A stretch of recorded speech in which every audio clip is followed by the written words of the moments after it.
여러분, 사람들은 흔히 시간이 모든 상처를 치유한다고 말합니다. 저 역시 한때는 그 말을 믿었습니다.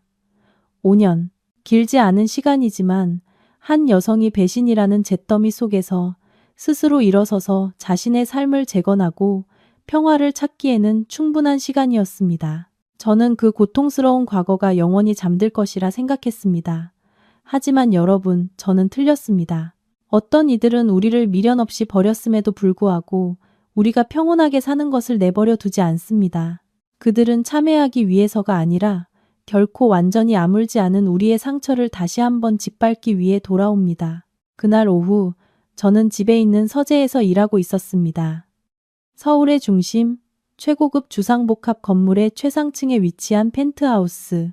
황혼의 햇살이 커다란 통유리창을 통해 비스듬히 들어와 공간 전체를 황금빛으로 물들이고 있었습니다. 저는 새로운 프로젝트 기획안을 검토하고 있었고 옆에는 김이 모락모락 피어오르는 국화차 한 잔이 놓여 있었습니다. 바쁘고 성공적이며 더없이 평화로운 지금의 제 삶은 바로 그런 것이었습니다. 하지만 그 평화는 전화벨 소리 한 번에 깨지고 말았습니다. 낯설지만 소름 끼치도록 익숙한 번호. 지난 5년간 이 번호를 본 적이 없었습니다. 심장이 순간 쿵 하고 내려앉았지만 이내 평정을 되찾았습니다. 저는 더 이상 5년 전의 연약한 서윤이가 아니었습니다. 저는 루나 서루나 세요였습니다. 저는 아무 말 없이 통화 버튼을 눌렀습니다. 여보세요, 서윤이 씨 맞습니까? 수화기 너머로 한 남자의 목소리가 들려왔습니다. 평생 잊을 수 없을 것 같은 목소리. 여전히 거만하고 상대를 얕보는 듯한 그 말투. 제 전남편, 강태민이었습니다. 무슨 일로 전화하셨죠? 제가 대답했습니다. 제 목소리는 감정 하나 섞이지 않은 채 차갑고 건조했습니다. 아마 저의 그런 평온함이 그를 조금 놀라게 했을 겁니다. 그는 몇 초간 침묵하더니 이내 비웃음을 터뜨렸습니다. 그 비웃음 너머로 경멸에 찬 그의 얼굴이 그려지는 듯 했습니다. 오, 아직도 그런 목소리로 말하는군. 5년간 세상 풍파에 시달리면서 좀 더 현명하게 말하는 법을 배웠을 줄 알았는데 저는 여전히 침묵을 지켰습니다. 그가 저에게 전화한 것이 안부를 묻기 위함이 아니라는 것쯤은 잘 알고 있었습니다. 알았어. 서로는 집어치우지. 그가 마치 선심이라도 쓰는 듯한 투로 말했습니다. 소식 하나 전해주려고 전화했어. 이번 주말에 약혼녀랑 같이 한번 들르려고 해. 약혼녀? 5년 전이었다면 제 가슴을 산산조각 냈을 그 두 단어가 지금은 그저 헛웃음만 나올 뿐이었습니다. 저를 보러 오시겠다고요? 제가 비꼬는 투로 되물었습니다. 우리가 그 정도로 가까운 사이라고는 생각 안 했는데요.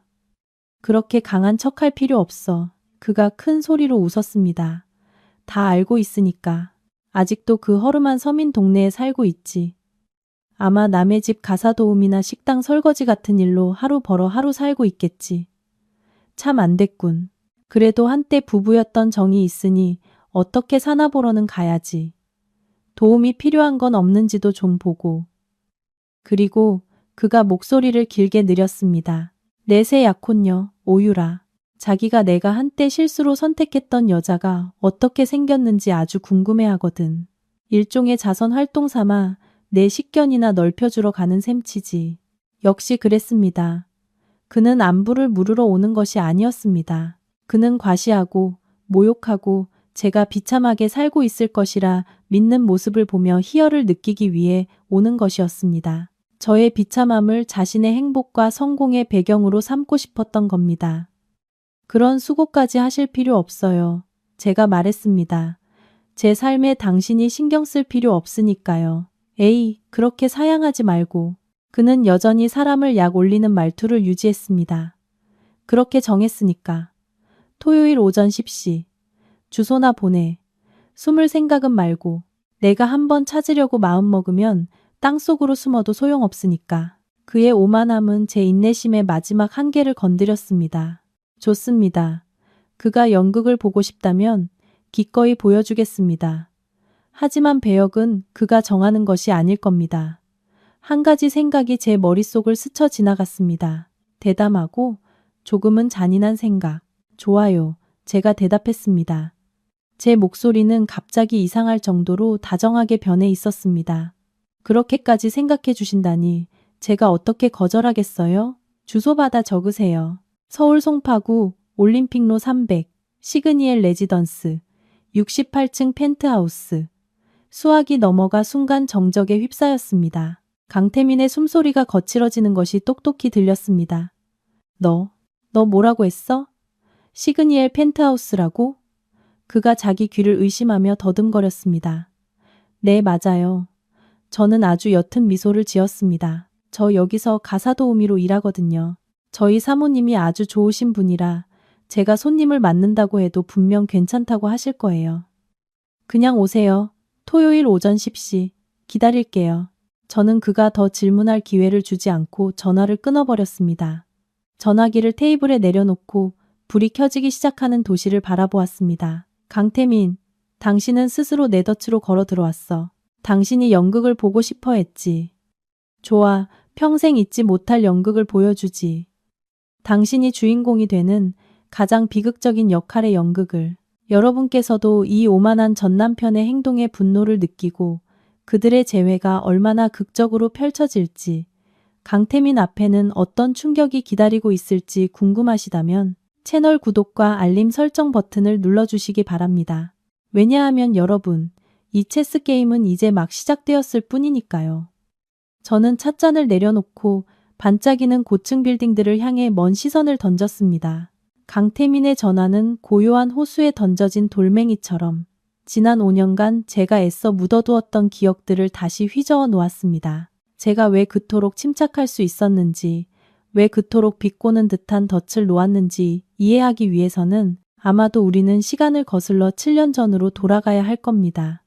제 신데렐라의 꿈이 시작되었고 동시에 모든 것이 부서지기 시작했던 바로 그날로 말입니다. 7년 전 저는 서윤이었습니다. 그래픽 디자인을 전공하는 착하고 조금은 수줍음 많은, 그리고 언제나 낭만적인 마음을 품고 있던 대학교 4학년 학생이었습니다. 저에게는 내세울 만한 집안 배경이 없었습니다. 지방 소도시의 평범한 공무원이셨던 부모님은 평생을 아끼고 절약하며 저를 뒷바라지하셨습니다. 당시 저에게 화려한 서울은 하나의 꿈이었고 사랑은 세상에서 가장 아름다운 것이었습니다. 그리고 저는 강태민을 만났습니다. 그는 마치 동화 속에서 걸어 나온 왕자님처럼 제 인생에 나타났습니다. 그는 유복한 사업가 집안의 아들이었고 이름 있는 무역회사의 후계자였습니다. 그는 잘생겼고 신사적이었으며 고급 외제차를 몰았습니다. 그리고 저처럼 세상 물정 모르는 여대생의 마음을 흔들어 놓을 달콤한 말을 할 줄 아는 남자였습니다. 우리는 한 미술 전시회에서 우연히 만났습니다. 그는 다채롭고 몽환적인 제 그림에 매료되었다고 했습니다. 그는 제 재능을 칭찬하며 저에게서 그가 흔히 만나던 천박한 재벌가 딸들과는 다른 특별한 영혼을 보았다고 말했습니다. 저는 그 말을 믿었습니다. 저는 순식간에 그의 사랑의 덫에 빠져들었습니다. 당시 우리의 사랑은 정말 아름다웠습니다. 그는 저를 고급 레스토랑에 데려갔고 비싼 선물을 사주었습니다. 하지만 저를 가장 행복하게 했던 것은 그가 제 본연의 모습을, 저의 소박하고 진실된 모습을 사랑한다고 말해준 것이었습니다. 그는 제 곁에 있을 때 물질 세계가 줄 수 없는 평온함을 느낀다고 했습니다. 그가 청혼했을 때 저는 조금 망설였습니다. 우리 집안의 배경이 어울리지 않는다는 것을 알았기 때문입니다. 저는 그 차이가 두려웠지만 그는 제 손을 잡고 약속했습니다. 너만 내 곁에 있으면 다른 건 아무것도 필요 없어. 내가 부모님을 설득할게. 내가 널 지켜줄게. 그리고 그는 정말 그렇게 했습니다. 그는 저를 집에 데려가 가족들에게 소개했습니다. 그의 으리으리한 저택은 저를 압도했습니다. 그리고 그의 어머니 우아하고 기품 있는 최 여사님은 온화한 미소로 저를 맞아주었습니다. 하지만 그 미소 뒤에서 저는 무언의 탐색과 평가의 시선을 느낄 수 있었습니다. 그녀는 반대하지 않았습니다. 아마 아들이 너무 완강했기 때문이거나 혹은 배경 없는 시골뜨기 아가씨가 더 통제하기 쉬울 것이라 생각했기 때문일 겁니다. 우리의 결혼식은 매우 성대하게 치러졌습니다. 저는 화려한 웨딩드레스를 입고 식장으로 들어서며 제가 마침내 왕자님을 만난 신데렐라라고 생각했습니다. 저는 사랑만 있으면 모든 것이 충분할 것이라고 순진하게 믿었습니다. 진심으로 잘하면 언젠가는 시댁 식구들도 저를 사랑하고 받아줄 것이라고 믿었습니다. 하지만 여러분, 동화는 현실에 존재하지 않았습니다. 그리고 성의 문이 닫혔을 때 신데렐라는 공주가 되지 못했습니다. 그녀는 자신의 집에서 하녀가 되었고 그림자가 되었습니다. 신혼여행이 끝나자마자 시어머니의 본색이 드러나기 시작했습니다. 그녀는 아주 사소한 것부터 저를 지적하기 시작했습니다. 윤희야, 차를 어떻게 이따위로 끓였니? 내 부모님은 어른께 차 대접하는 법도 안 가르치셨니? 태민이 옷은 왜 이렇게 다렸어? 다 구겨졌잖아. 제 셔츠 한 벌 값이 내 부모님 한 달 월급인 건 아니? 걸을 때 좀 조용히 걸어라. 꼭 시골 밭에서 걷는 것처럼 쿵쿵거리네. 이 집안 체면 다 깎아 먹는구나. 그녀의 말 한마디 한마디는 보이지 않는 바늘이 되어 제 자존심을 찔렀습니다. 그녀는 결코 소리 지르며 욕하지 않았습니다. 그녀는 비아냥거리는 말투와 경멸적인 눈빛으로 저를 괴롭혔습니다. 그것은 채찍질보다 더 고통스러운 정신적 고문이었습니다. 그녀는 늘 저의 출신을 상기시키며 제가 운 좋게 높은 곳으로 기어오른 존재이니 분수를 알아야 한다고 일깨웠습니다. 그리고 저를 지켜주겠다고 약속했던 남편, 태미는. 그럴 때 그는 어디에 있었을까요? 처음 몇 번은 제 편을 들어주었습니다. 엄마, 윤희 씨가 온 지 얼마 안 돼서 아직 익숙하지 않아서 그래요. 너무 심하게 하지 마세요. 하지만 그의 방언은 점점 힘을 잃고 뜸해졌습니다. 그는 어머니의 심기를 거스르고 싶어 하지 않았습니다. 그는 다툼을 두려워했습니다. 점차 그는 침묵을 선택했습니다. 제가 울면서 시어머니의 냉대에 대해 하소연할 때마다 그는 그저 저를 안으며 말했습니다. 자기야, 그냥 엄마한테 조금만 맞춰드려. 엄마도 나 하나뿐이잖아. 자기는 이 집 며느리고 내 아내니까 가족을 위해서 조금 희생하는 것도 당연한 거 아니겠어? 희생? 그는 제 인격이 짓밟히는 것을 희생이라고 불렀습니다.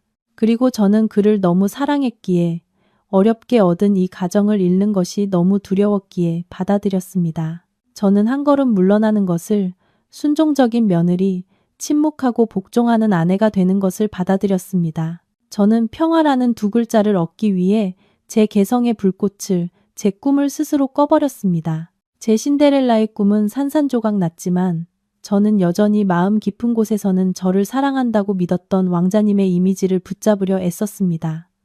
2년이 흘렀습니다. 황금 세장 속에서 보낸 2년 동안 저는 그림자 신세에 점차 익숙해졌습니다. 더 이상 반항하지도 불평하지도 않았습니다. 언젠가 저의 인내가 인정받을 것이라는 희미한 희망을 품고 며느리와 아내로서의 의무를 묵묵히 수행할 뿐이었습니다. 하지만 저는 틀렸습니다. 저의 침묵은 평화를 가져다 주지 않았습니다.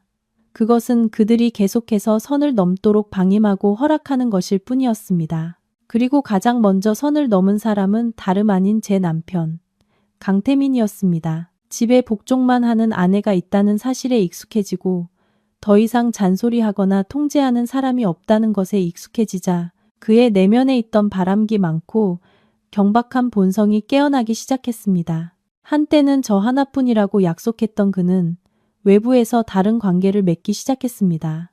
처음에는 파티나 출장에서 만난 젊고 예쁜 여자들과의 하룻밤 즐거움에 불과했습니다. 그는 점점 늦게 귀가하기 시작했고 그의 몸에서는 술 냄새와 낯선 여자 향수 냄새가 진동했습니다.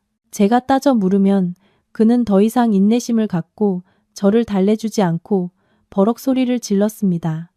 뭘 그렇게 물어? 일하고 사람 만나러 가는 거지. 놀러 가는 줄 알아? 당신은 아내니까 집안일이나 신경 써. 내 일에 간섭하지 말고. 그는 저를 귀찮은 존재로 여기기 시작했고 우리 사이의 거리는 점점 더 멀어졌습니다. 어떤 날 밤에는 집에 들어오지 않았습니다. 그는 갑작스러운 출장이 생겼다고 거짓말했지만 저는 그가 다른 여자와 함께 있다는 것을 알았습니다. 저는 울었고 고통스러워했고 온 세상이 무너지는 것 같았습니다. 시어머니에게 아들을 타일러 달라고 이야기해보려 했지만 돌아온 것은 비웃음과 칼날보다 더 날카로운 말이었습니다. 남자가 밖에서 나비 좀 따라다니는 게 뭐 대수라고. 집으로 돌아올 줄만 알고 아내한테 돈만 잘 갖다 주면 됐지. 아내는 눈 감아줄 건 감아주고 남편 단속을 잘해야지. 쓸데없이 질투나 하고 있으면 안 돼. 아니면 네가 남편을 잘 모시지 못해서 애도 못 낳으니까 밖에서 다른 걸 찾는 거 아니겠어? 애를 못 낳는다고. 그녀의 그 말은 제 마지막 남은 자존심에 치명타를 날렸습니다. 우리는 결혼한 지 2년이 지나도록 아이가 없었습니다. 병원에 가봤고 의사는 문제가 태민에게 있다고 했습니다. 하지만 남성적 자존심이 강했던 그는 저에게 입을 다물라고 강요했습니다. 그는 모든 죄를 제게 뒤집어 씌웠고 그의 어머니 역시 그것을 이용해 저를 모욕했습니다. 그들은 저를 죄인으로 만들었습니다. 남편 단속을 못한 죄인, 애를 못 낳는 죄인, 그리고 마침내 태민은 더 이상 숨기지 않았습니다. 그는 공개적으로 외도를 했고 이 여자 저 여자를 만나고 다녔습니다. 심지어 뻔뻔하게 내연녀를 집에 데려와 친구들에게는 아는 동생이라고 소개하기까지 했습니다. 그는 저를 가사도우미처럼 눈엣 가시처럼 대했습니다. 부부간의 모든 존중과 애정은 사라졌습니다. 그는 내연녀와 친구들 앞에서 저를 모욕했습니다. 야, 내 옷 어디 뒀어? 아직도 안 다렸어? 그깟 일 하나 제대로 못해? 오렌지 주스 한 잔 타와. 빨리 꾸물거리지 말고. 여러분, 저는 그런 지옥 속에서 살았습니다. 남편에게 배신당하고 시어머니에게 구박받고 온 세상의 동정 어린 시선을 받으며 말입니다. 수없이 이혼을 생각했지만 제가 그 말을 꺼낼 때마다 태미는 협박조로 나왔습니다. 이혼? 좋아. 하지만 넌 빈손으로 나가야 할 거야. 이 집, 이 회사 전부 다 내 거야. 넌 아무것도 없어. 그리고 내가 모든 사람에게 말할 거야. 넌 애도 못 낳아서 남편한테 버림받은 여자라고. 그때 가서 어떤 놈이 널 거두어 줄지 한번 보자고. 그는 제 약점을 쥐고 있었습니다. 저는 두려웠습니다. 빈손으로 쫓겨나는 것이 두려웠고 외로움이 두려웠으며 세상의 손가락질이 두려웠습니다. 그 나약함과 두려움이 저를 채점하여 단호하게 벗어나지 못하게 했습니다. 그리고 배신의 정점. 마지막 한 방울의 물이 잔을 넘치게 한 사건은 우리의 2주년 결혼기념일 바로 다음 날 저녁에 일어났습니다. 그는 술에 잔뜩 취해 돌아와 제 얼굴에 서류 뭉치를 집어 던졌습니다. 서명해. 그건 이혼 서류였습니다. 서류에는 모든 조항이 이미 작성되어 있었습니다. 저는 자발적으로 이혼에 동의하며 어떠한 재산 분할도 요구하지 않고 이혼 사유는 성격 차이 및 자녀를 가질 수 없기 때문이라고 되어 있었습니다. 어째서? 저는 눈물을 흘리며 소리쳤습니다. 난 당신과 이 가정을 위해 모든 걸 바쳤는데 어떻게 나한테 이럴 수 있어? 태미는 잔인하고 냉소적인 미소를 지었습니다. 넌 더 이상 이혼 가치가 없으니까. 서윤이, 너보다만 배는 나은 여자를 찾았거든. 그녀는 젊고 예쁘고 집안도 좋고 가장 중요한 건 나에게 아들을 낳아줄 수 있다는 거야. 그런데 너는? 그는 경멸적인 눈빛으로 제 머리부터 발끝까지 훑어보았습니다. 넌 그냥 낡아빠진 물건이야. 유통기한이 다 됐다고. 서명하고 내 집에서 꺼져. 내 눈앞에서 더러운 꼴 보이지 말고. 말을 마친 그는 뒤돌아 곧장 위층으로 올라가 버렸고 저는 제 인생의 파편처럼 흩어진 서류들 사이에서 바닥에 주저앉아 버렸습니다. 2년 만에 제 신데렐라의 꿈은 이보다 더 비참할 수 없는 방식으로 끝났습니다. 저는 모든 가치를 착취당한 후 낡은 장난감처럼 버려졌습니다. 저택의 무거운 목재 대문이 제 등 뒤에서 쾅 하고 닫히며 모든 것을 완전히 단절시켰습니다. 그 건조한 쾅 소리는 단순히 문이 닫히는 소리가 아니었습니다. 그것은 제가 지난 2년간 온 마음을 다해 가꾸려 했던 결혼 생활, 제 세상 전체가 무너지는 소리였습니다. 저는 차가운 보도블록 위에 낡은 옷 몇 벌이 든 작은 여행 가방 하나와 산산조각난 심장만을 가진 채 서 있었습니다. 어둠이 내리고 저의 작고 외로운 그림자를 삼켜버렸습니다. 저는 말 그대로 버려졌습니다. 저는 목적지 없이 아는 사람 하나 없는 서울의 낯선 거리를 헤맸습니다. 지방에 계신 부모님께는 차마 전화를 걸 수 없었습니다. 무슨 말을 할 수 있을까요? 딸이 실패했다고 남편에게 빈손으로 쫓겨났다고 말씀드려야 할까요? 부모님께서 저 때문에 걱정하시고 마음 아파하시는 것을 원치 않았습니다. 제가 스스로 선택한 길이었고 이제는 그 결과를 스스로 감당해야 했습니다. 그 후 며칠은 제 인생에서 가장 어두운 시간이었습니다. 저는 가난한 노동자들이 모여 사는 동네의 깊숙한 골목에 있는 작고 습한 단칸방을 얻었습니다. 방은 겨우 10제곱미터 약 3평 남짓한 크기에 낡은 침대 하나, 삐걱거리는 책상 하나, 그리고 페인트가 벗겨진 4개의 벽이 전부였습니다. 그곳이 지금 저의 세상이었습니다. 제가 방금 떠나온 화려한 저택과는 너무나 잔인할 정도로 대조적이었습니다. 배신감의 고통이 밤낮으로 저를 갉아먹었습니다. 먹지도 자지도 못한 채 그저 어둠 속에서 무릎을 끌어안고 울기만 했습니다. 강태민의 모습, 그의 미소, 그의 약속, 그리고 그의 마지막 잔인함이 번갈아가며 제 마음을 괴롭혔습니다. 왜? 그 질문이 답 없이 머릿속을 맴돌았습니다. 내가 뭘 잘못한 걸까?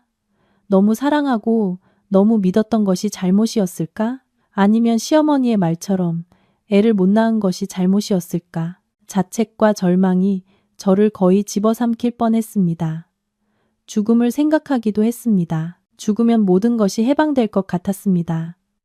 더 이상 고통도 수치심도 없을 테니까요. 하지만 여러분, 제가 가장 어둡고 절망적인 순간에 작은 생명의 싹이 저를 벼랑 끝에서 붙잡아 주었습니다. 태민의 집을 나온 지 약 2주 후 저는 몸에 이상 신호를 느끼기 시작했습니다. 피곤하고 아침마다 메스꺼웠으며 특히 음식 냄새에 민감해졌습니다. 처음에는 큰 충격으로 몸이 쇠약해졌기 때문이라고만 생각했습니다. 하지만 문득 한 가지 생각이 머리를 스쳤습니다. 저를 공포에 떨게 하면서도 희미한 희망의 불씨를 지피는 생각. 저는 떨리는 손으로 골목 어귀에 있는 약국으로 가임신 테스트기를 샀습니다.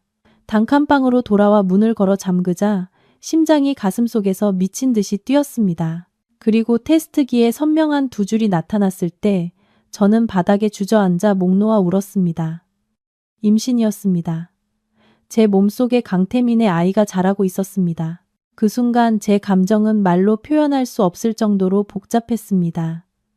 기쁘면서도 두려웠습니다. 그토록 기다렸던 끝에 마침내 엄마가 될 수 있다는 사실에 기뻤습니다. 이 세상에 더 이상 혼자가 아니라는 사실에 기뻤습니다. 하지만 동시에 두려웠습니다. 아이의 미래가 두려웠습니다. 돈 한 푼 없는 엄마와 함께 이런 초라한 단칸방에서 아이가 어떻게 태어날 수 있을까요? 그리고 자신의 엄마를 버린 아버지를 어떻게 마주해야 할까요? 태민에게 알려야 할까? 그 생각이 스쳐 지나갔지만 곧바로 고개를 저었습니다.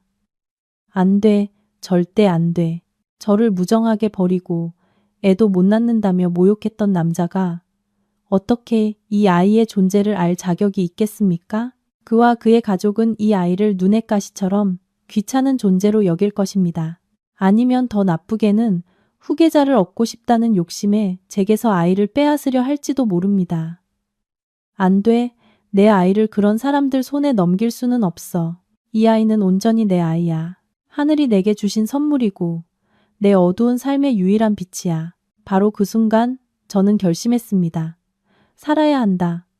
그냥 사는 것이 아니라 아주 강하게 살아야 한다. 나를 위해서, 그리고 내 뱃속에서 자라고 있는 이 작은 생명을 위해서. 절망 속에서 피어난 생명의 싹이 저를 붙잡아 주었고 계속 싸워나갈 이유를 주었습니다. 더 이상 울고 고통스러워할 시간이 없었습니다. 움직여야 했습니다. 일을 구하고 돈을 벌어서 아이에게 최고의 미래를 선물해야 했습니다. 신데렐라의 꿈은 죽었지만 엄마로서의 꿈은 이제 막 시작되었습니다. 그리고 그 여정은 무척이나 험난하고 가시밭길일 것이라는 것을 저는 알고 있었습니다. 결심은 쉬웠지만 현실은 전혀 다른 이야기였습니다. 냉혹하고 가혹한 현실. 지난 몇 년간 전업주부로 살아와 일 경험이 없는 서윤희. 저는 이제 점점 불러오는 배를 안고 화려하지만 함정으로 가득한 서울 한복판에서 홀로 살아남아야 했습니다. 그 후의 나날들은 제게 정말 나락과도 같았습니다. 저는 일자리를 구하기 시작했지만 결코 쉽지 않았습니다. 제 그래픽 디자인 전공 졸업장은 지난 2년간 서랍 속에서 잠자고 있었습니다. 모든 지식이 거의 사라진 것 같았습니다. 게다가 불러오는 배를 보고 저를 고용하려는 회사는 아무 데도 없었습니다. 그들은 안타까운 눈빛으로 저를 보다가 고개를 저으며 거절했습니다. 죄송하지만 이 직무는 외근이 많아서 임산부에게는 적합하지 않습니다. 저희 회사는 장기 근무가 가능한 사람을 찾고 있습니다. 곧 출산 휴가에 들어가셔야 할 텐데 저희가 맞춰드릴 수가 없네요. 수십 통의 이력서를 냈지만 돌아오는 것은 거절뿐이었습니다. 계속되는 거절은 저를 거의 절망에 빠뜨렸습니다. 얼마 남지 않았던 저축액은 점점 바닥을 드러냈습니다. 월세, 식비, 병원비 모든 것에 돈이 필요했습니다.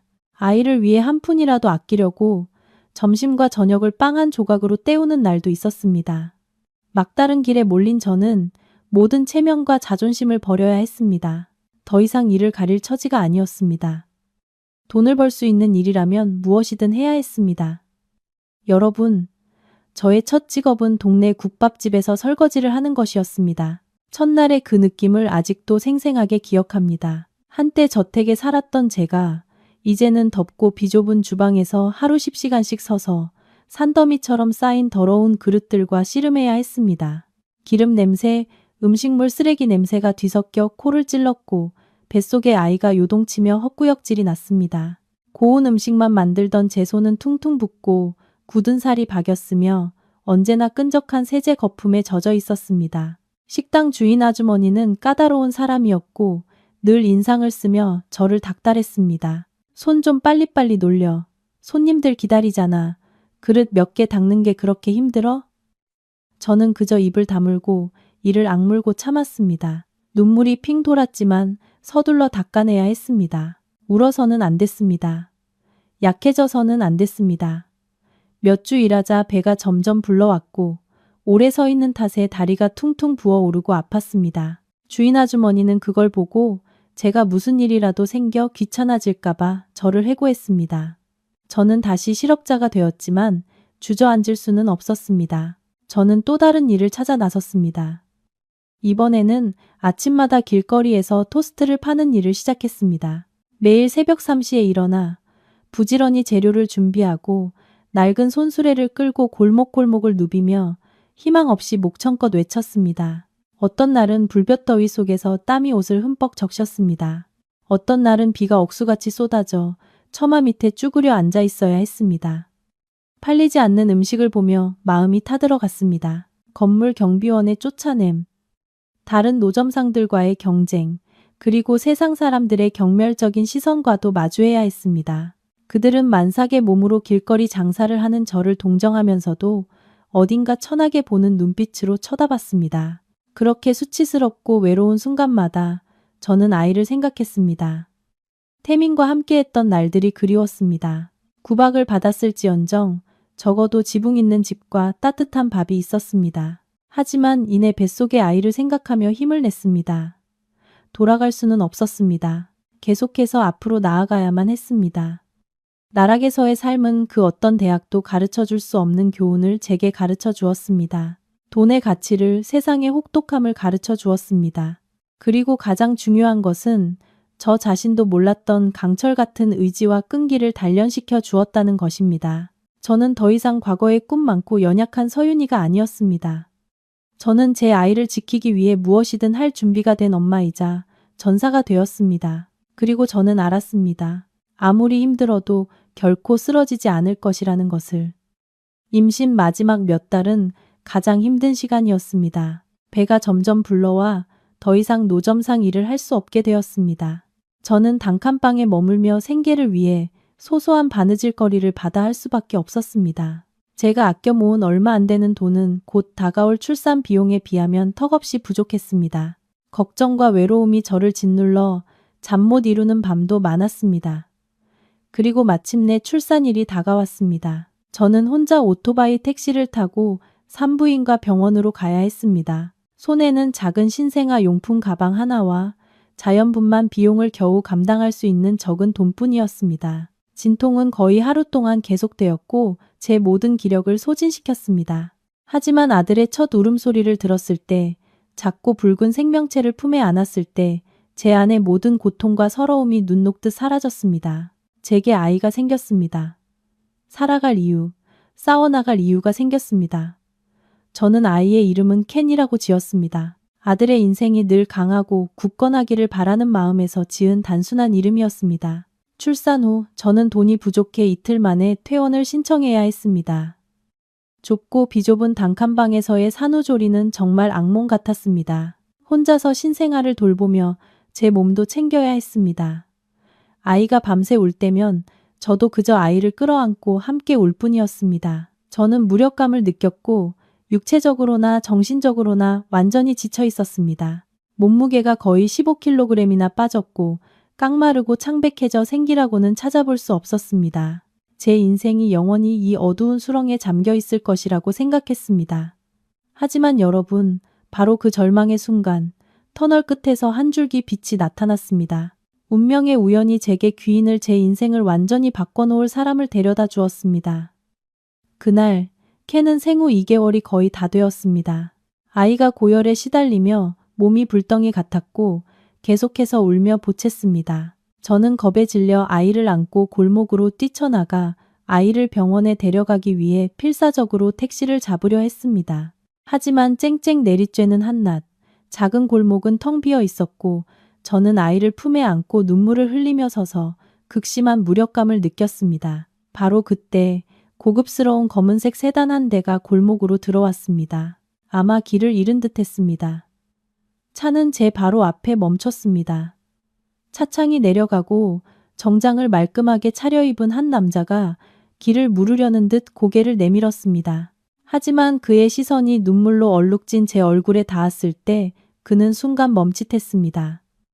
윤희, 서윤희, 맞니? 저는 고개를 들어 낯설지만 어딘가 익숙한 느낌에 그 남자를 의아하게 쳐다보았습니다.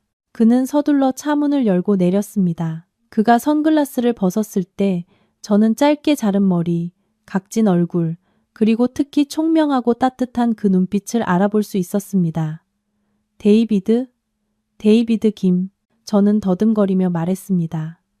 그는 제 대학 시절 가장 친한 친구 데이비드 김이었습니다. 우리는 한때 환상의 짝꿍이었고 아름다운 대학 시절을 함께 보냈습니다. 하지만 졸업 후 데이비드는 가족을 따라 미국으로 이민을 갔고 그 후로 연락이 끊겼습니다. 거의 10년 만에 이렇게 기막힌 상황에서 다시 만나게 될 줄은 꿈에도 몰랐습니다. 데이비드는 제 모습을 보고 할 말을 잃었습니다. 그는 저의 낡고 해진 옷, 수척하고 창백한 얼굴, 그리고 제 품에서 울고 있는 아기를 번갈아 보았습니다. 그의 얼굴에 떠올랐던 놀라움은 이내 안타까움과 감출 수 없는 분노로 바뀌었습니다.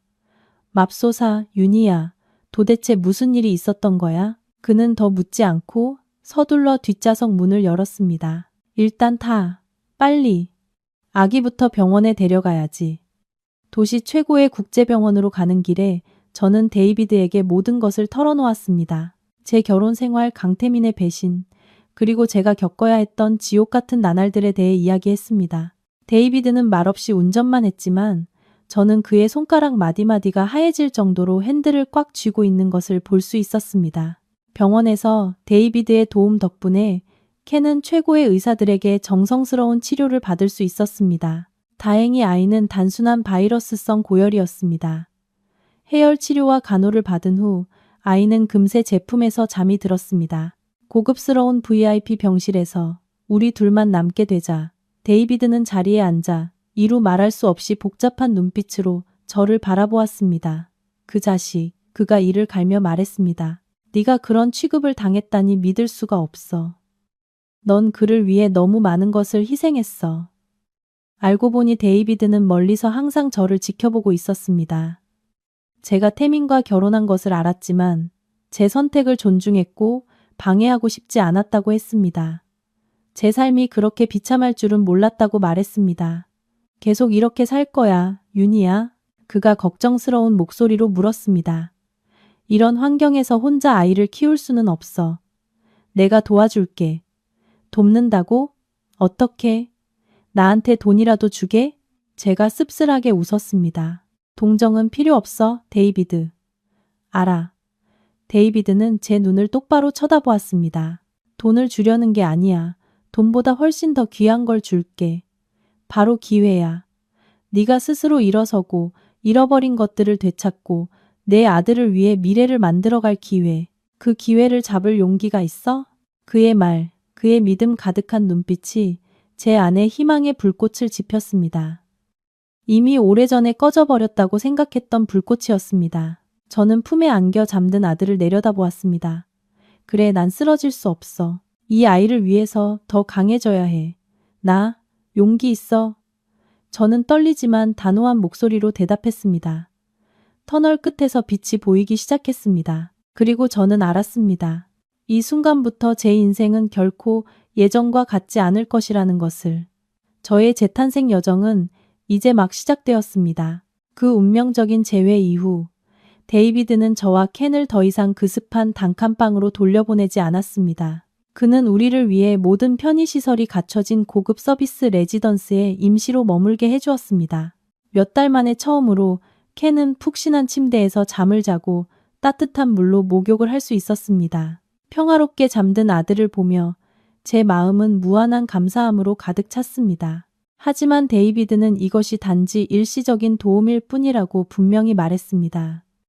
내가 너에게 풍족한 삶을 줄 수도 있어, 윤희야. 그가 우리의 첫 저녁 식사에서 말했습니다. 하지만 난 그게 네가 원하는 게 아니라는 걸 알아. 너라는 사람, 너의 재능이 부엌과 기저귀 속에서 묻혀서는 안 돼. 넌 더 높은 곳에 있을 자격이 있어. 그리고 그는 자신의 계획을 제시했습니다. 그것은 단순히 돕기 위한 계획이 아니라 저를 재탄생시키기 위한 계획이었습니다. 난 너에게 돈을 주지 않을 거야. 그가 진지한 목소리로 말했습니다. 나는 너에게 투자할 거야. 너의 두뇌에 투자할 거라고. 실리콘밸리에서 거의 10년을 보낸 데이비드는 기술 분야 스타트업에 자금을 지원하는 대형 벤처 캐피털의 회장 자격으로 한국에 돌아와 있었습니다.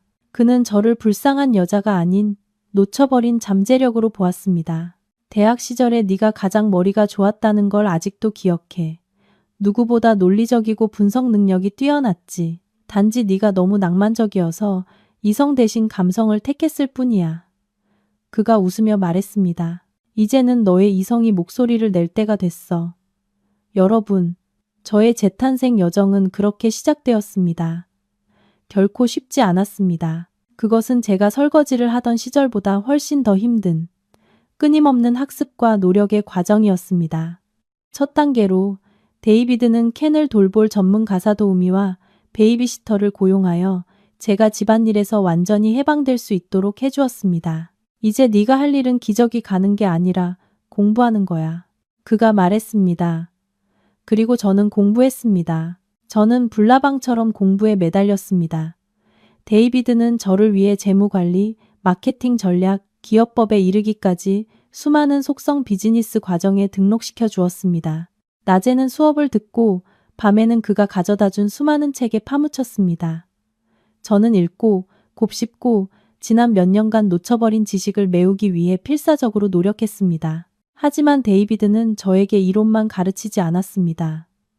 그는 저를 자신의 그림자로 만들었습니다. 그는 저를 모든 회의, 모든 파트너와의 협상에 데리고 다녔습니다. 저는 그저 그곳에 앉아 조용히 듣고 그가 프로젝트를 분석하는 방식, 계약을 협상하는 방식, 상대방의 말 속에 숨겨진 함정을 간파하는 방식을 관찰했습니다. 비즈니스는 머리만 필요한 게 아니야. 배짱과 약간의 냉정함도 필요하지. 그가 긴장감 넘치는 협상이 끝난 후 제게 말했습니다. 그리고 가장 중요한 건 절대 내 약점을 드러내지 않는 거야. 저는 정말 많은 것을 배웠습니다. 저는 마치 스펀지처럼 모든 지식과 경험을 갈망하며 흡수했습니다. 수년간 묻혀있던 저의 타고난 지능과 날카로운 분석 능력은 이제 다시 깨어나 맹렬하게 타오르기 시작했습니다. 저는 저 자신만의 판단과 분석을 내놓기 시작했습니다. 한 번은 데이비드가 한 이커머스 회사에 대한 투자 프로젝트를 검토하고 있을 때 제가 과감하게 그들의 비즈니스 모델의 허점을 지적했습니다. 그의 분석팀조차 놓쳤던 자금 흐름의 위험성이었습니다. 데이비드는 매우 놀랐습니다. 그는 다시 검토했고 제 말이 맞았음을 인정했습니다. 그럴 줄 알았어. 그가 저를 보며 눈빛에 자부심을 담아 말했습니다.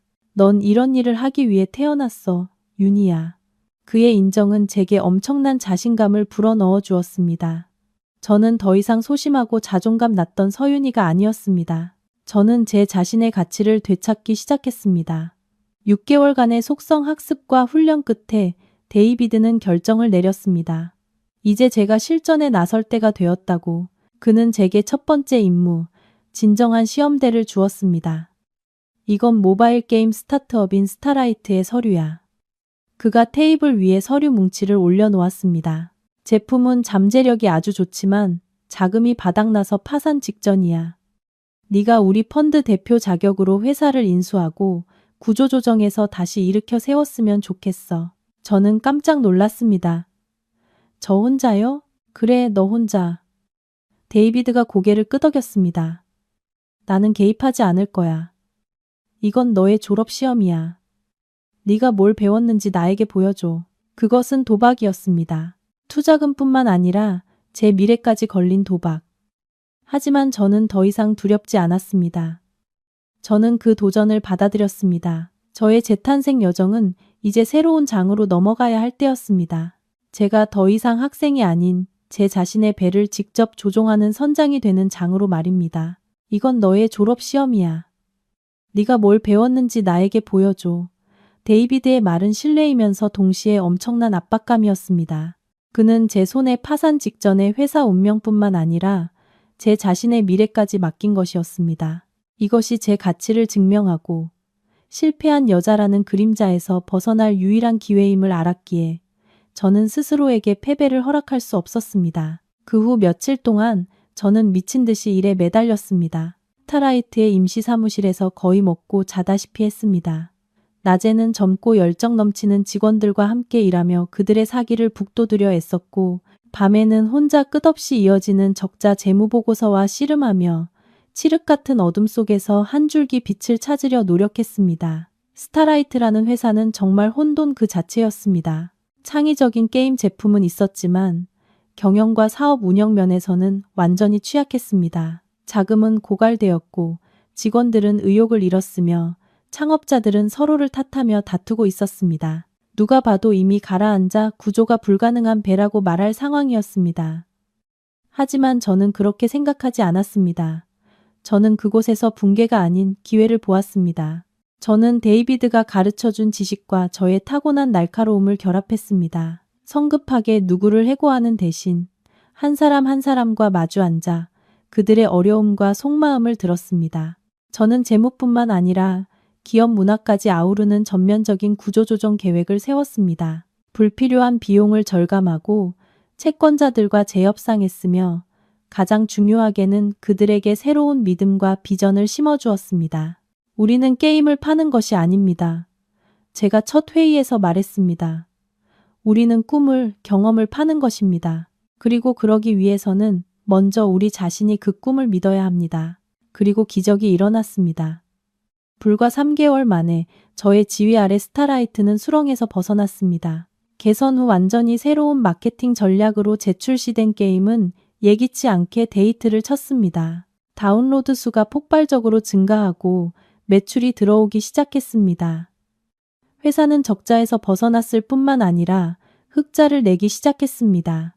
6개월 후 스타라이트는 시장에서 가장 성공적인 모바일 게임 회사 중 하나가 되었습니다. 그리고 저는 무명의 인수 책임자에서 스타트업 업계에서 주목받는 인물이 되었습니다. 하지만 그것이 끝이 아니었습니다. 스타라이트의 성공은 첫 번째 발판에 불과했습니다. 저는 영원히 게임 회사 대표로 머물 수 없다는 것을 알았습니다. 제게는 더 큰 야망이 있었습니다. 저만의 무언가를 만들고 싶었습니다.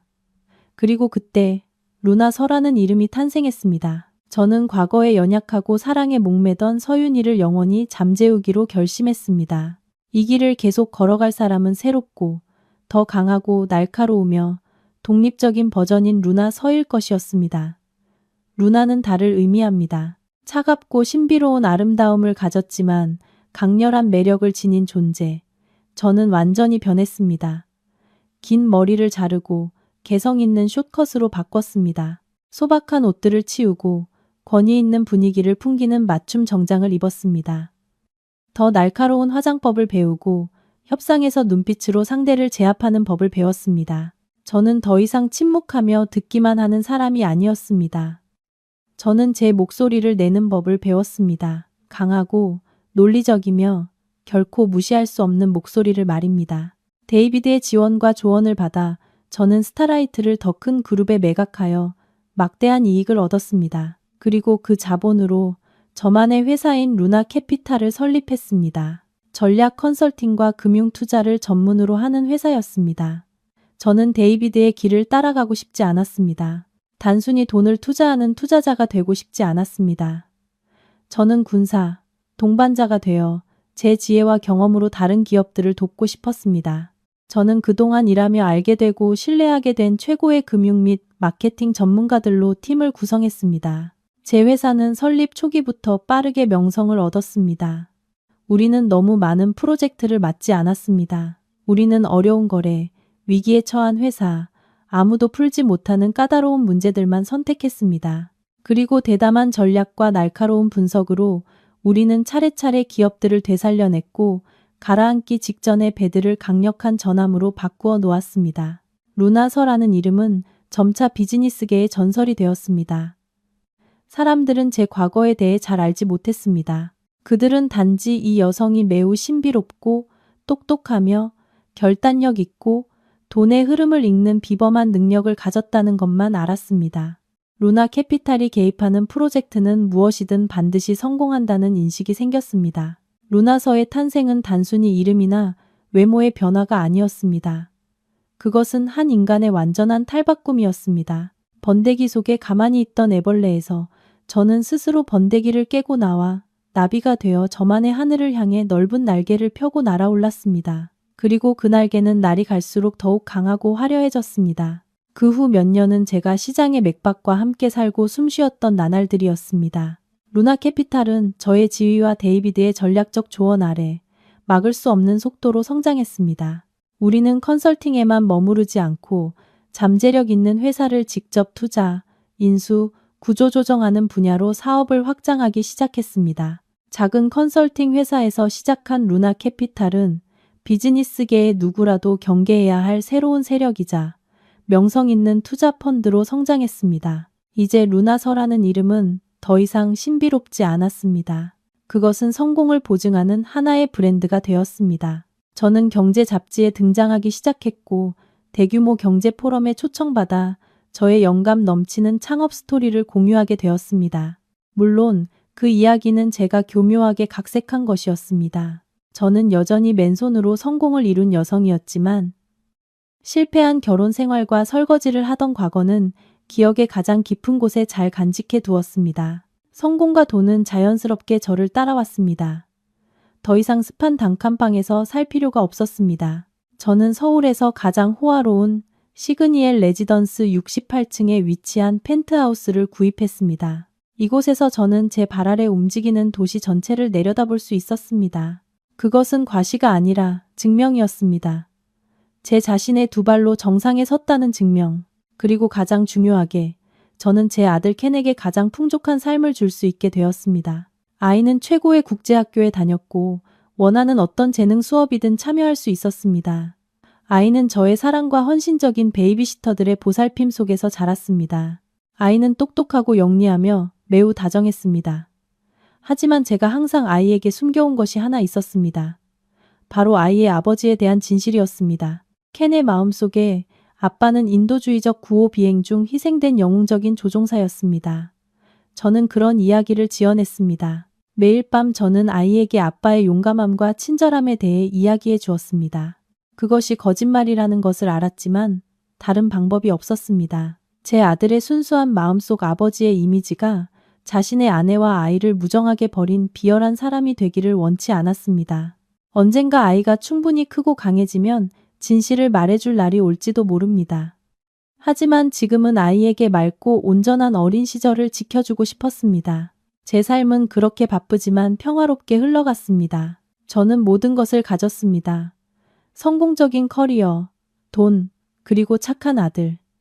더 이상 연애는 생각하지 않았습니다. 첫 결혼의 상처는 저를 경계심 많고 폐쇄적인 사람으로 만들었습니다. 아마 평생 이렇게 아들과 일과 함께 혼자 살 것이라고 생각했습니다. 그동안 강태민은 어디에 있었을까요? 가끔 옛 친구들을 통해 그의 소식을 어렴풋이 듣곤 했습니다. 저와 이혼한 후 그는 곧바로 다른 재벌가 딸인 오유라와 결혼했습니다. 처가의 지원 덕분에 그의 회사도 잘 나갔습니다. 그는 종종 신문에 등장해 자신의 성공과 원만한 결혼 생활을 과시했습니다. 그는 자신이 버렸던 아내, 저의 존재를 완전히 잊어버렸습니다. 그는 제가 여전히 어느 빈민가에서 하루하루 힘들게 살고 있을 것이라고 생각했을 겁니다. 그리고 아마 그것에 대해 내심 통쾌해했을지도 모릅니다. 저는 신경 쓰지 않았습니다. 우리의 삶은 이제 아무런 교점 없는 두 개의 평행선이었습니다. 다시는 만나지 않을 것이라고 생각했습니다. 하지만 운명은 사람을 조롱하기를 좋아했습니다. 어느 날 데이비드가 제게 전화를 했습니다. 루나, 꽤 괜찮은 프로젝트가 하나 있어. 시장을 확장하려는 회사가 있는데 이끌어줄 강력한 전략적 파트너가 필요해. 루나 캐피탈에게 좋은 기회일 것 같아. 그가 제게 서류를 보냈습니다. 제가 서류를 열어 그 회사의 이름을 읽었을 때 저는 그대로 굳어버렸습니다. 유강태민 무역. 그리고 대표는 다름 아닌 제 전남편이었습니다. 그 순간 제 감정은 혼란 그 자체였습니다. 즉시 거절할 수도 있었습니다. 하지만 아니, 무언가가 저를 충동질했습니다. 아마 호기심이었을 수도, 혹은 은밀한 도전 의식이었을 수도 있습니다. 5년 동안 그가 어떻게 변했는지 보고 싶었고, 완전히 낯설고 강력한 루나 서가 된 저와 마주했을 때 그가 어떤 반응을 보일지 보고 싶었습니다. 이 프로젝트 제가 맡을게요. 저는 데이비드에게 그렇게 말했습니다. 그리고 그것이 그날 과거로부터 걸려온 전화의 이유였습니다. 그 전화는 새로운 연극, 새로운 체스 게임의 시작을 알렸습니다. 그 게임에서 저는 더 이상 희생양이 아닌 승패를 결정할 권리를 쥔 핵심 플레이어가 되었습니다. 강태민, 당신은 스스로 지옥의 문을 두드렸고 내가 바로 그 문을 열어 당신을 환영해줄 사람이야. 토요일 아침 서울의 눈부신 햇살이 올림픽로를 질주하는 붉은색 포르쉐 파나메라의 보닛 위에서 반짝였다. 차 안은 시원한 에어컨 바람과 값비싼 명품 향수 냄새가 뒤섞여 밖의 소란스러움과는 완전히 분리된 공간을 만들고 있었다. 강태민은 한 손으로 능숙하게 핸들을 조작하며 운전석에 앉아 있었다. 다른 쪽 손목에는 한정판 파텍 필립 시계가 채워져 있었다. 그는 잘 재단된 맞춤 정장을 입고 있었고 얼굴에는 성공한 남자의 자신감과 만족감이 가득했다. 그의 옆자리에는 새 아내 오유라가 작은 거울을 보며 화장 고치기에 여념이 없었다. 그녀는 몸매가 드러나는 샤넬 실크 원피스를 입고 있었고 손에는 악어 가죽으로 만든 에르메스 버킨백을 들고 있었다. 그녀는 새빨간 립스틱을 바른 입술을 삐죽이며 경멸 가득한 목소리로 말했다. 자기야, 그 여자 진짜 이 동네 사는 거 맞아? 시그니엘은 초부자들만 사는 곳이잖아. 남편한테 버림받은 시골뜨기가 어떻게 기어들어와? 주소를 잘못 안 거 아니야? 태미는 비웃음을 터뜨렸다. 그가 나를 언급할 때마다 짓는 특유의 웃음이었다. 틀릴 리 없어, 허니. 여기서 가사 도우미로 일한다고 했잖아. 아마 마음씨 좋은 사모님이 하녀 방에라도 재워주나 보지. 그럴 만도 해. 그런 부류는 남한테 기생하지 않으면 어떻게 살겠어. 근데 갑자기 그 여자는 왜 보러 가는 건데? 유라가 토라진 목소리로 말했다. 시간 아깝게. 지금쯤이면 모나코 여행 갈 때 탈 요트나 고르고 있어야 하는데 금방 갔다 올게 허니. 태민이 그녀를 향해 윙크하며 의미심장하게 말했다. 오랜만에 보는데 전처가 어떻게 사는지 한번 봐야지. 옛날에 그 여자를 버린 내 결정이 얼마나 현명했는지 보여주고 싶거든. 내가 없으면 그 여자가 얼마나 비참한지 똑똑히 보여줘야지. 그리고 가장 중요한 건 그가 목소리를 낮췄다. 너 오유라를 보여줘서 어떤 여자가 나한테 어울리는 수준인지 깨닫게 해주는 거야. 역시 그랬다. 그들은 남은 정 때문에 오는 것이 아니었다. 그들은 즐기기 위해 내가 겪고 있을 거라 상상하는 불행을 자신들의 기쁨으로 성공과 행복의 척도로 삼기 위해 오는 것이었다. 그들은 나를 거울 삼아 자신들이 얼마나 더 빛나는지 확인하고 싶어 했다. 그것도 괜찮겠네. 유라가 아기의 찬 미소를 지었다. 나도 한때 자기 마음을 사로잡았던 여자가 얼마나 비참한지 궁금하긴 해. 이따가 실수인 척 동전 몇 개 바닥에 떨어뜨려 줄까? 자선 기부금으로. 역시 내 아내는 똑똑해. 태민이 큰 소리로 웃으며 엑셀을 밟았다. 차는 눈앞에 우뚝 솟은 시그니엘 타워를 향해 빠르게 달려갔다. 그들은 마치 빈민가를 시찰하며 거지에게 약간의 동정을 베푸는 왕과 왕비의 기세로 이곳에 왔다. 그들은 자신들이 빈민가로 가고 있는 것이 아니라는 사실을 몰랐다. 그들은 여왕의 궁전으로 가고 있었다. 그리고 그 여왕은 옥좌에 앉아 두 광대가 와서 재롱을 부리기를 기다리고 있었다. 포르쉐가 주차대기 구역에 멈췄다. 태민과 유라는 오만한 자세로 차에서 내렸다. 그는 주차 직원에게 차 키를 건네고 유라의 팔짱을 낀 채 로비로 들어섰다. 시그니엘의 로비는 높은 천장, 번쩍이는 대리석 바닥, 중앙에 예술적인 분수대가 있는 5성급 호텔처럼 화려했다. 꽤 괜찮은데 태민이 전문가인 양 감정하는 투로 말했다. 그 여자 사장도 보통 인물은 아닌가 보네. 그들은 고급스러운 유니폼을 입은 직원이 미소로 맞이하는 안내 데스크로 갔다. 서윤희 씨를 만나러 왔습니다. 태민이 거만한 말투로 말했다. 여기서 일하는 가사도우미인데 아마 위층 어디에 있겠죠. 안내 직원은 전혀 놀란 기색 없이 전문적이지만 어딘가 비밀스러운 미소를 지었다. 네, 고객님. 저희 사장님이신 루나서 대표님께서 강태민님과 오유라님이 오시면 바로 펜트하우스로 안내하라고 하셨습니다. 이쪽으로 오시죠. 루나서? 펜트하우스 사장. 태민과 유라는 둘 다 굳어버렸다. 뭔가 착오가 있는 게 아닐까? 누가 사장이라고요? 태민이 더듬거리며 되물었다. 네, 루나서 대표님이십니다. 68층 펜트하우스의 주인이시죠. 직원은 여전히 미소를 잃지 않으며 말했다. 두 분을 회장님 전용 엘리베이터로 안내해 드리겠습니다. 태민과 유라는 어리둥절한 채 서로를 쳐다봤다. 무슨 일이 벌어지고 있는지 이해할 수 없었지만 그들은 안내 직원을 따라갔다. 그들은 고급 목재와 가죽으로 마감된 전용 엘리베이터로 안내되었다. 엘리베이터는 소리 없이 그들을 건물 최상층으로 데려갔다. 엘리베이터 문이 열렸을 때 그들이 마주한 것은 복도가 아닌 거대한 생활 공간이었다. 한 층 전체가 단 하나의 세대였다. 펜트하우스는 미니멀하지만 극도로 고급스러운 스타일로 디자인되었고 사방이 통유리로 되어 있어 도시 전경이 한눈에 들어왔다. 가구는 모두 디자이너 제품으로 세련미와 권위가 느껴졌다.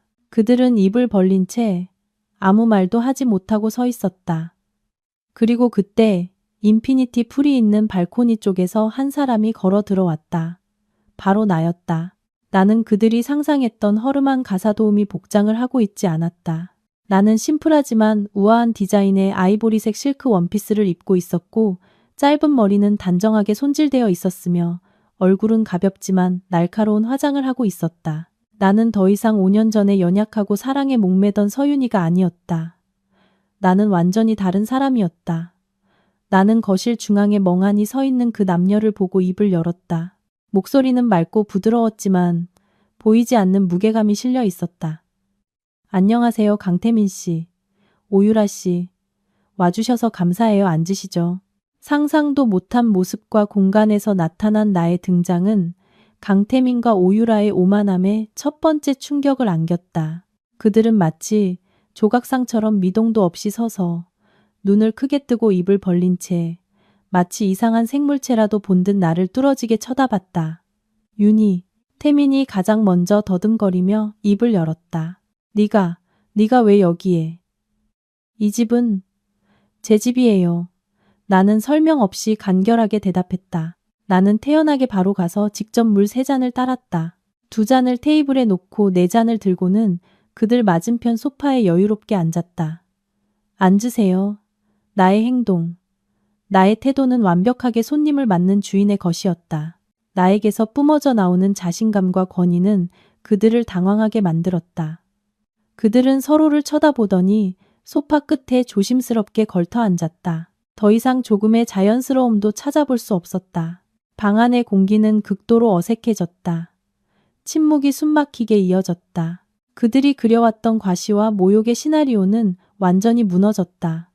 이제는 오히려 그들 자신이 난처한 상황에 놓이게 된 것이다. 오유라는 처음의 충격에서 벗어나자 금세 자신의 타고난 도도함을 되찾았다. 그녀는 나를 머리부터 발끝까지 훑어보며 탐색하는 듯한 시선을 보낸 뒤 비웃었다. 와, 윤희 씨, 요즘 잘 나가나 봐? 그녀가 비꼬는 투로 말했다.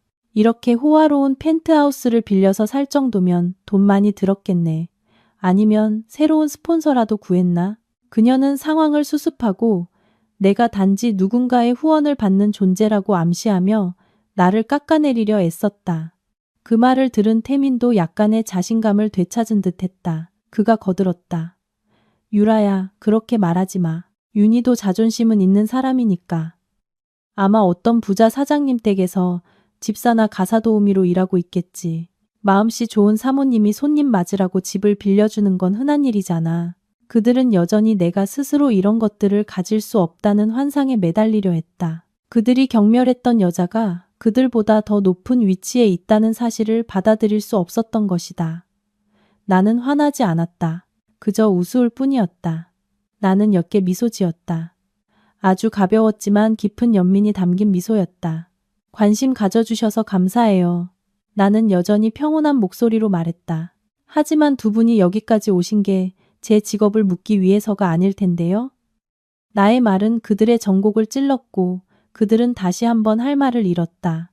바로 그때 복도 쪽에서 맑은 아이 목소리가 들려왔다. 엄마, 켄이 엄마 한참 찾았어요.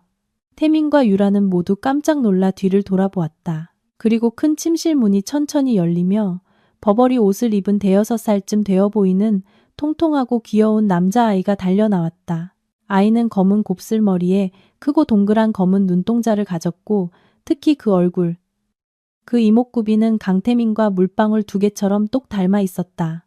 엄마, 아이는 달려와 내 품에 안기며 내 목을 꼭 끌어안았다. 켄, 착하지. 엄마 손님 오셨어. 나는 미소 지으며 아이를 품에 안고 부드러운 머리카락에 가볍게 입을 맞췄다. 방에 가서 보모 이모랑 잠깐만 놀고 있을래? 엄마 금방 들어갈게. 네. 아이는 착하게 고개를 끄덕이고는 호기심 어린 눈빛으로 낯선 두 손님을 힐끗 쳐다봤다. 하지만 그 두 손님은 이제 더 이상 의자에 앉아있지 않았다. 그들은 어느새 벌떡 일어나 있었다. 둘 다 완전히 얼어붙은 상태였다. 오유라는 아이를 뚫어지게 쳐다보다가 나를 쳐다봤다. 그녀의 얼굴은 핏기 하나 없이 새하얘졌다. 그녀는 여자였기에 누구보다 잘할 수 있었다. 5살짜리 아이가 의미하는 것을. 하지만 가장 충격을 받은 사람은 바로 강태민이었다. 그는 돌처럼 굳어서 있었다. 그의 눈은 켄의 얼굴에 고정된 채 크게 뜨여 있었다. 그는 믿을 수 없었다. 그 얼굴은 단지 닮은 것이 아니었다. 그것은 자신의 어린 시절을 축소해 놓은 완벽한 복제품이었다. 그는 예전에 가족 앨범에서 그 사진을 본 적이 있었다.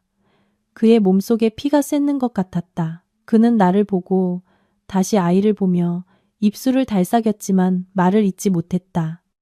쟤는, 나는 대답하지 않았다. 그저 알 수 없는 미소를 지으며 보모에게 켄을 방으로 데려가라는 신호를 보냈다. 하지만 아이의 모습은 태민의 뇌리에 깊이 박혔다. 5살. 아이는 대략 5살이었다. 5년 전은 우리가 이혼한 시점이었다. 그리고 그 전에 그는 내가 몸이 좋지 않다고 말했던 것을 기억해냈다. 끔찍한 진실, 그가 상상조차 할 수 없었던 진실이 서서히 눈앞에 드러나고 있었다. 그에게 아들이 있었다. 그가 엄마와 함께 무정하게 버렸던 아들. 지난 5년간 존재조차 몰랐던 아들. 안 돼. 이럴 리가 없어. 그는 비틀거리며 뒤로 물러나다 테이블에 부딪혔다. 테이블 위에 물컵이 엎질러졌지만 아무도 신경 쓰지 않았다. 오유라도 정신을 차렸다. 그녀의 얼굴에 떠올랐던 경악은 금세 분노로 바뀌었다. 강태민 씨, 설명해봐. 저 아이 뭐야? 저 여자랑 숨겨둔 애가 있었던 거야? 난 몰랐어. 태민이 더듬거렸다. 그의 머릿속은 완전히 하얘졌다. 그는 나를 보며 애원과 당혹, 그리고 책망이 뒤섞인 눈빛을 보냈다. 하지만 나는 냉정한 시선으로 답할 뿐이었다. 그리고 아무 말 없이 태민은 도망치듯 내 펜트하우스를 뛰쳐나갔다. 그는 이 진실을 마주할 수 없었다. 그는 이곳에서 나의 시선에서, 그리고 방금 나타난 아들의 이미지에서 벗어나야만 했다. 오유라도 분노에 차 뒤따라 뛰쳐나가며 나에게 증오 가득한 눈빛을 던지는 것을 잊지 않았다. 엘리베이터 문이 닫히고 방 안에는 다시 정적이 찾아왔다. 그들의 과시욕 넘치는 연극은 이보다 더 비참할 수 없는 방식으로 막을 내렸다. 첫 번째 충격은 가해졌고 나는 이것이 단지 시작일 뿐이라는 것을 알았다. 회장 전용 엘리베이터 문이 닫히고 강태민과 오유라의 오만과 경멸을 모두 밖으로 가둔 채 나의 펜트하우스는 본래의 정적을 되찾았다. 나는 화려한 거실 중앙에 서서 닫힌 문을 바라보았다. 마음속에는 조금의 통쾌함도 없었다. 그저 공허함과 극도의 아이러니함만이 느껴졌다. 그는 참회하기 위해서가 아니라 모욕하기 위해 돌아왔고 결국 그 자신이 수만 배는 더 쓰라린 모욕을 당하고 돌아갔다. 엄마, 그 아저씨랑 아줌마는 누구예요? 켄의 맑은 목소리가 나를 생각에서 깨웠다. 아이는 어느새 방에서 나와 내 다리 뒤에 숨어 동그란 눈으로 나를 올려다보며 궁금해했다. 나는 몸을 숙여 아이를 품에 안고 아이의 머리에서 나는 향긋한 냄새를 맡았다. 그냥 엄마의 오랜 지인이야, 아들. 이제 가셨어. 그 아저씨, 낯이 익어요, 엄마. 켄이 말했다. 순진한 말이었지만 내 가슴을 찌르는 듯했다. 엄마가 가끔 보는 사진 속 사람 같아요. 나는 흠칫했다. 아이는 내가 유일하게 간직하고 있던 태민의 사진을 말하고 있었다. 그가 아직 빛나는 미소와 야망 가득한 눈빛을 가졌던 대학 시절에 찍은 작은 사진. 나는 차마 그 사진을 버리지 못했다. 사랑이 남아서가 아니라 내 아들에게 아버지에 대한 좋은 이미지, 비록 거짓일지라도 하나는 남겨주고 싶었기 때문이다. 가끔 깊은 밤에 그 사진을 꺼내보며 과거의 내 결정이 옳았는지 스스로에게 묻곤 했다. 아마 켄이 우연히 그것을 본 모양이었다. 나는 아이에게 어떻게 대답해야 할지 몰랐다. 그저 아이를 꼭 껴안을 뿐이었다. 그냥 닮은 사람일 거야, 아들. 그날 밤 나는 잠을 이루지 못했다. 켄을 보고 얼어붙었던 태민의 모습이 계속해서 나를 괴롭혔다. 그의 그런 모습을 보면 만족스럽고 통쾌할 것이라고 생각했다. 하지만 아니었다. 깊은 슬픔만이 느껴졌다. 죄 없는 내 아들. 당연히 부모 양쪽에 온전한 사랑을 받아야 했을 아이가 안쓰러웠고 한때는 아름다웠지만 결국 배신과 증오로 끝난 내 첫사랑이 안쓰러웠다. 한편 도시의 다른 곳에서는 진짜 폭풍이 몰아치고 있었다. 강태민과 오유라의 자선 방문은 이보다 더 비참할 수 없는 결말로 끝났다. 목적지 없이 질주하는 포르쉐 안에는 숨막히는 침묵이 감돌았다. 유라는 더 이상 울거나 닥달하지 않았다. 그녀는 그저 조용히 앉아 있었지만 그 침묵이 천마디 욕설보다 더 무서웠다. 강태민 씨. 마침내 그녀가 얼음장처럼 차가운 목소리로 입을 열었다. 설명해봐. 그 아이 당신 아들 맞지? 난 몰랐어. 태민이 더듬거렸다. 그의 머리는 여전히 혼란스러웠다. 그 여자가 나한테 한 번도 말 안 했어. 몰랐다고? 유라가 비웃었다. 경멸이 가득한 웃음이었다. 나를 바보로 알지 마. 그 아이 당신이랑 판박이야. 나이는 5살쯤 당신이랑 그 여자가 이혼한 시기랑 딱 맞잖아. 숨겨둔 자식이 있으면서 감히 나를, 우리 가족을 속여? 아니라고. 정말 몰랐다고. 태민이 소리쳤다. 알았으면 그 여자가 키우게 놔두지 않았을 거야. 진작에 데려왔을 거라고. 아, 그런 거였어? 유라가 입꼬리를 비틀었다. 숨겨둔 자식이 있었던 걸 후회하는 게 아니라 몰라서 뺏어오지 못한 걸 후회하는 거네? 아들이 그렇게 필요했어? 나는 당신 집안의 대를 잇는 기계야? 그들의 다툼은 점점 격해졌다. 어릴 때부터 곱게 자란 유라는 자신이 속았다는 사실을 받아들일 수 없었다. 그녀는 모욕감을 느꼈다. 태미는 아들에 대한 충격과 새아내의 닥달을 동시에 감당해야 했다. 그의 남성적 자존심에 심각한 상처를 입었다. 됐어. 그가 핸들을 세게 내리쳤다. 차가 위험하게 휘청였다. 닥쳐. 내일이야. 네가 가르치려 들지 마. 그날 밤 태미는 집에 들어가지 않았다. 그는 술집을 찾아 미친 듯이 술을 마셨다. 그는 술의 힘을 빌려 아들의 이미지를, 나의 냉정한 눈빛을, 그리고 자신이 버렸던 여자가 이제는 결코 닿을 수 없는 삶을 살고 있다는 냉혹한 진실을 잊고 싶었다. 그는 취했고 세상이 어떻게 돌아가는지도 모를 정도로 취했다. 하지만 술에 취한 와중에도 두 가지는 잊을 수 없었다. 하나는 그에게 아들이 있다는 것, 다른 하나는 그의 전처 서윤이가 알 수 없는 방법으로 부자가 되었다는 것. 이 두 가지 사실이 그의 머릿속을 맴돌며 그를 충동질하고 괴롭혔다. 그는 진실을 밝혀내야만 했다. 그리고 아들을 되찾아야만 했다. 그 아이는 그의 핏줄이고 강씨 가문의 후계자였다. 그는 아이가 나 같은 엄마. 그의 눈에는 여전히 운 좋은 가사도우미에 불과한 여자와 함께 살게 둘 수 없었다. 그 후 며칠 동안 태미는 미친 사람 같았다. 그는 일도 내팽개치고 사설 탐정을 고용해 나에 대해 조사하기 시작했다. 그는 내가 지난 5년간 무엇을 했는지, 그 막대한 재산의 출처가 무엇인지 알고 싶었다. 그는 분명 무언가 구린 구석이 있을 것이라고 믿었다. 아마 어떤 재벌과 불륜 관계이거나 불법적인 일을 저질렀을 것이라고 생각했다. 호기심이 그를 가만두지 못했다. 하지만 조사가 결과를 내기도 전에 두 번째 충격이 그에게 닥쳤다. 그것은 국내 최대 부동산 그룹 중 하나의 초대형 복합도시 프로젝트인 비전파크 입찰건이었다. 태민의 회사에게 이 계약을 따내는 것은 막대한 이익을 가져다 줄 뿐만 아니라 회사를 한 단계 도약시키고 업계에서의 입지를 확고히 할 전환점이었다. 그는 이 프로젝트를 수개월 동안 추적해왔다. 그는 모든 인맥을 동원했고 팀 전체의 열정을 입찰 서류에 쏟아부었다.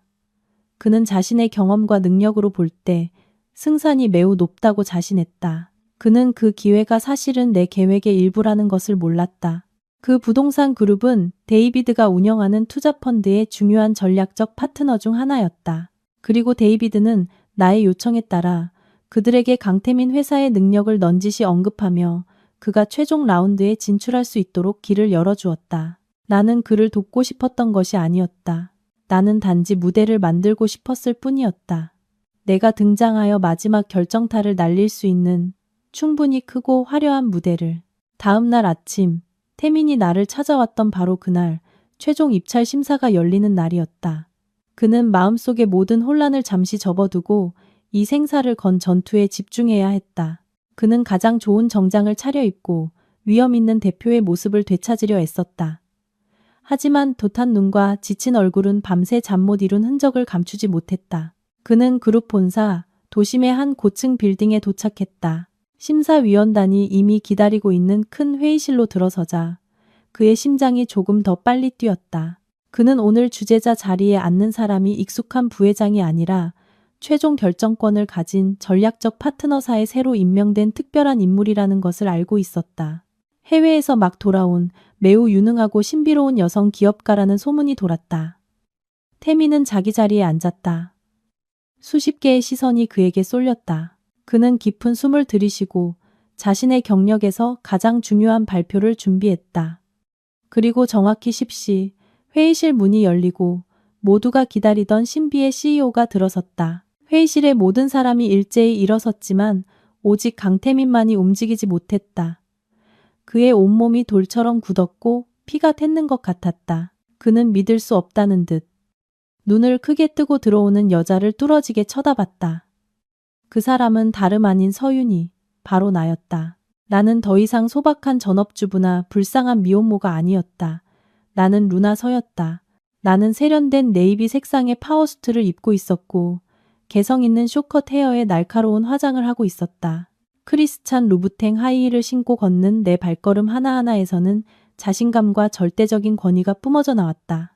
나는 태민에게는 눈길 한 번 주지 않고 곧장 주재자석으로 걸어가 위원들에게 고개 숙여 인사한 뒤 자리에 앉았다. 나는 가죽 서류 가방을 테이블에 놓고 고개를 들어 회의실을 한번 훑어본 후 마지막으로 강태민에게 시선을 멈췄다. 우리의 시선이 마주쳤다. 그 순간 나는 그의 눈에서 극도의 공황과 감출 수 없는 붕괴를 보았다. 그는 이해할 수 없었다. 왜 내가 여기에, 왜 내가 이 자리에 앉아 있는지를. 안녕하세요, 강태민 대표님. 내가 입을 열었다. 내 목소리는 맑고 차갑게 정적이 흐르는 회의실 전체에 울려 퍼졌다. 여기서 다시 뵙게 되어 반갑습니다. 저는 이번 프로젝트의 전략적 파트너인 루나캐피탈의 CEO 루나서입니다. 모두 앉으시죠. 루나서. 루나캐피탈. 지난 며칠 동안 태미는 탐정들을 통해 그 이름을 여러 번 들었다. 스타라이트를 인수하여 황금알을 낳는 거위로 만든 신비로운 여성 기업가, 떠오르는 신흥 세력. 그는 한때 이 여성에 대해 약간의 존경심과 호기심을 가졌었다. 그 사람이 바로 자신이 벌였던 전처일 줄은 꿈에도 몰랐던 것이다. 두 번째 충격. 그것은 첫 번째 충격보다 훨씬 더 끔찍했다. 첫 번째 충격은 단지 그의 감정과 아버지로서의 본능을 건드렸을 뿐이다. 하지만 이 충격은 그의 경력, 그의 자아, 그의 모든 오만함을 정면으로 강타했다. 한때 쓸모없고 기생충 같다고 여겼던 여자가 이제는 그의 회사 존폐를 결정할 수 있는 자리에 앉아 있었다. 이제 시작해도 될까요, 강 대표님? 내가 물었다. 목소리는 여전히 평온하고 전문적인 태도를 유지했다.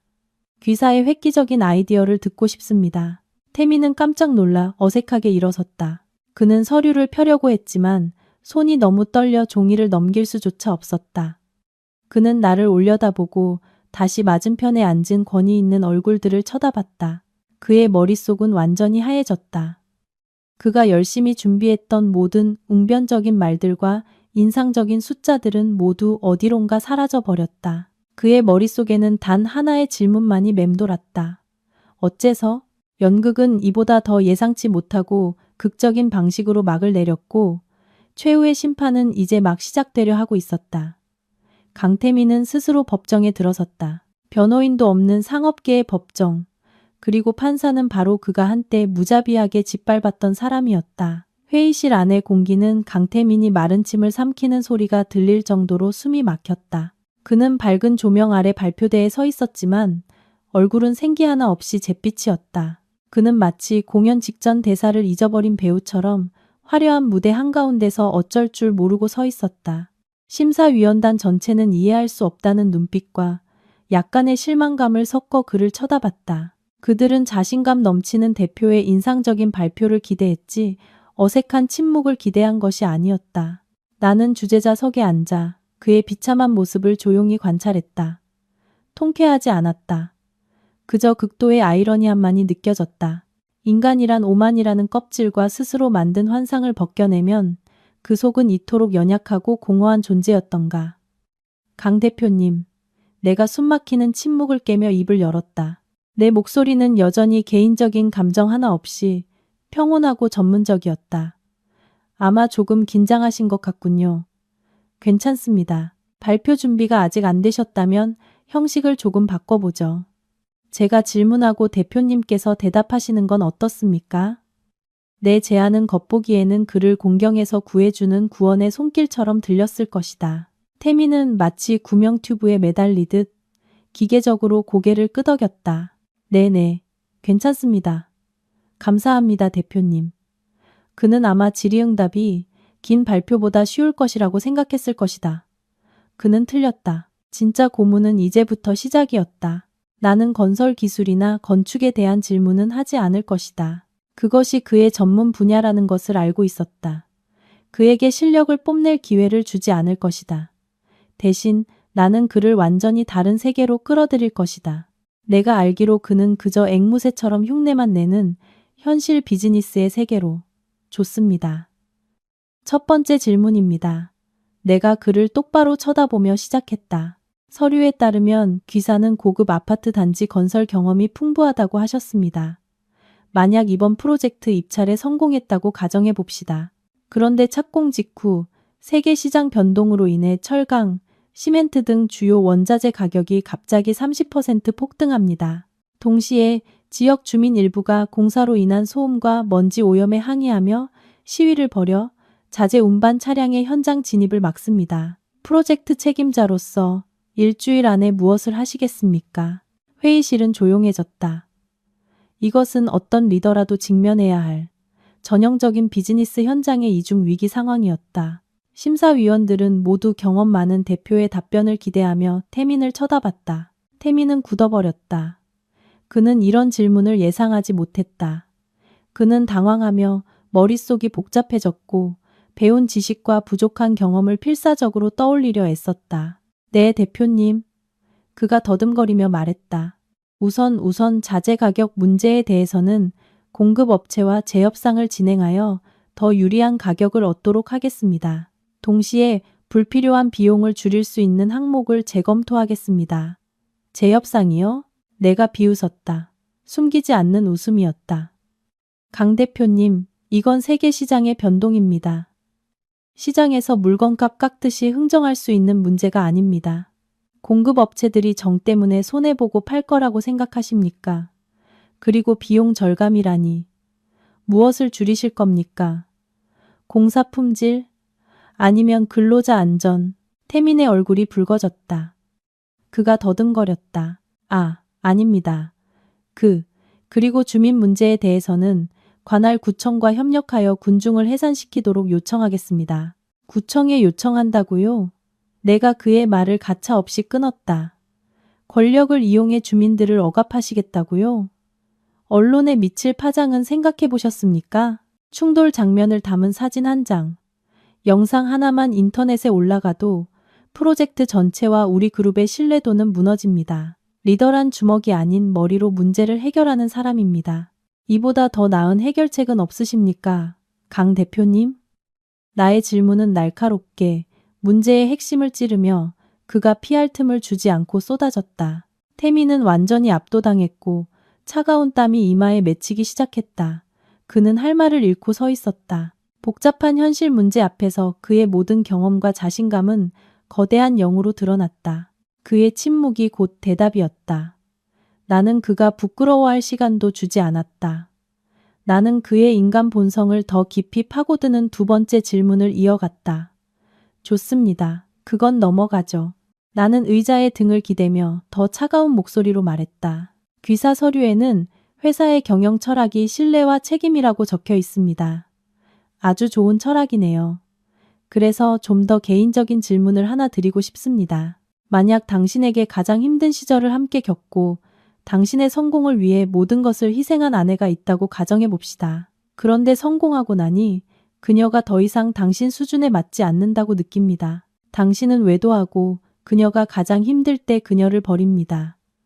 그렇다면 그 행동이 당신이 내세운 신뢰와 책임이라는 철학과 부합한다고 생각하십니까? 나의 질문은 회의실 한가운데서 터진 폭탄과도 같았다. 심사위원들은 놀라서 서로를 쳐다봤다. 그들은 이것이 더 이상 평범한 입찰 심사가 아니라는 것을 깨닫기 시작했다. 그리고 강태민은 완전히 돌이 되어버렸다. 그는 믿을 수 없다는 눈빛으로 나를 쳐다봤다. 그가 이해할 수 없었던 것은 어떻게 내가 이 자리에서 이렇게 많은 사람들 앞에서 우리 둘의 이야기를 이토록 침착하고 냉정하게 꺼낼 수 있느냐는 것이었다. 당신, 그가 더듬거리며 떨리는 손가락으로 나를 가리켰다. 제가 뭘요, 강 대표님. 내가 일어나 천천히 그에게 다가갔다. 제가 묻고 있잖아요. 조강지철을 무정하게 버리고 심지어 5년 동안 자기 친아들의 존재조차 몰랐던 남자가 과연 믿을 만한 파트너일까요? 정을 짓밟는 사람이 고객과의 신뢰를 지킬 수 있을까요?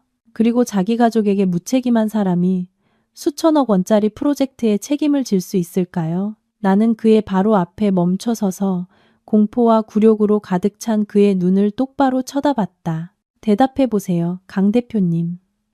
그는 대답할 수 없었다. 그저 비틀거리며 뒤로 물러나다 발표대에 부딪혔을 뿐이다.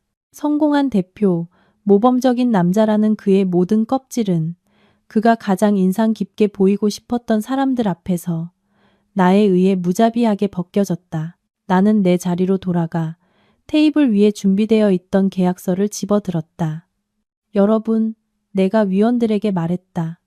오늘 입찰에 대한 답은 나온 것 같습니다. 나는 계약서를 강태민 쪽으로 밀었다. 이것은 협력 계약서입니다. 우리는 여전히 귀사를 선택하기로 결정했습니다. 태민이 고개를 번쩍 들었다. 그의 절망적인 눈에 믿을 수 없다는 희망의 빛이 스쳤다. 하지만 나는 말을 이었다. 그 희미한 희망의 불씨를 즉시 꺼버리면서 몇 가지 수정된 조항과 함께 말이죠. 그는 떨리는 손으로 계약서를 들어 읽었다. 그리고 그의 얼굴은 창백해지다 못해 잿빛으로 변했다. 그 운명의 계약서는 그를 위한 최후의 선고문이었다.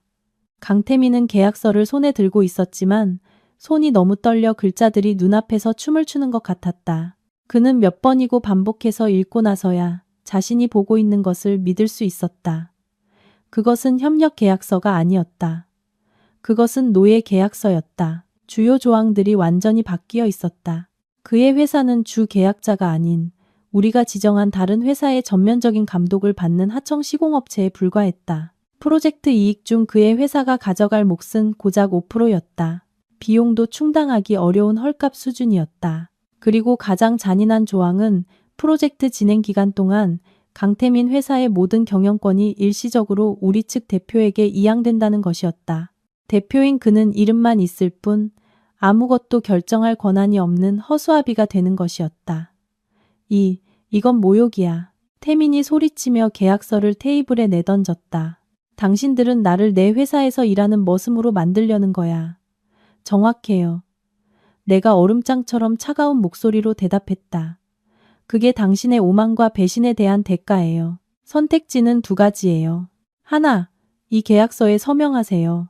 그러면 당신 회사는 그림자처럼이라도 살아남고 당신은 하루하루 살아갈 최소한의 수입은 얻게 될 겁니다. 둘, 거절하세요. 그러면 바로 내일 이 프로젝트와 관련된 모든 파트너와 은행들은 당신 회사의 자격 미달 통보를 받게 될 겁니다. 결과가 어떨지는 당신이 더 잘 알겠죠. 나는 완벽한 덫을 놓았다. 그는 앞으로 나아갈 수도 물러설 수도 없었다.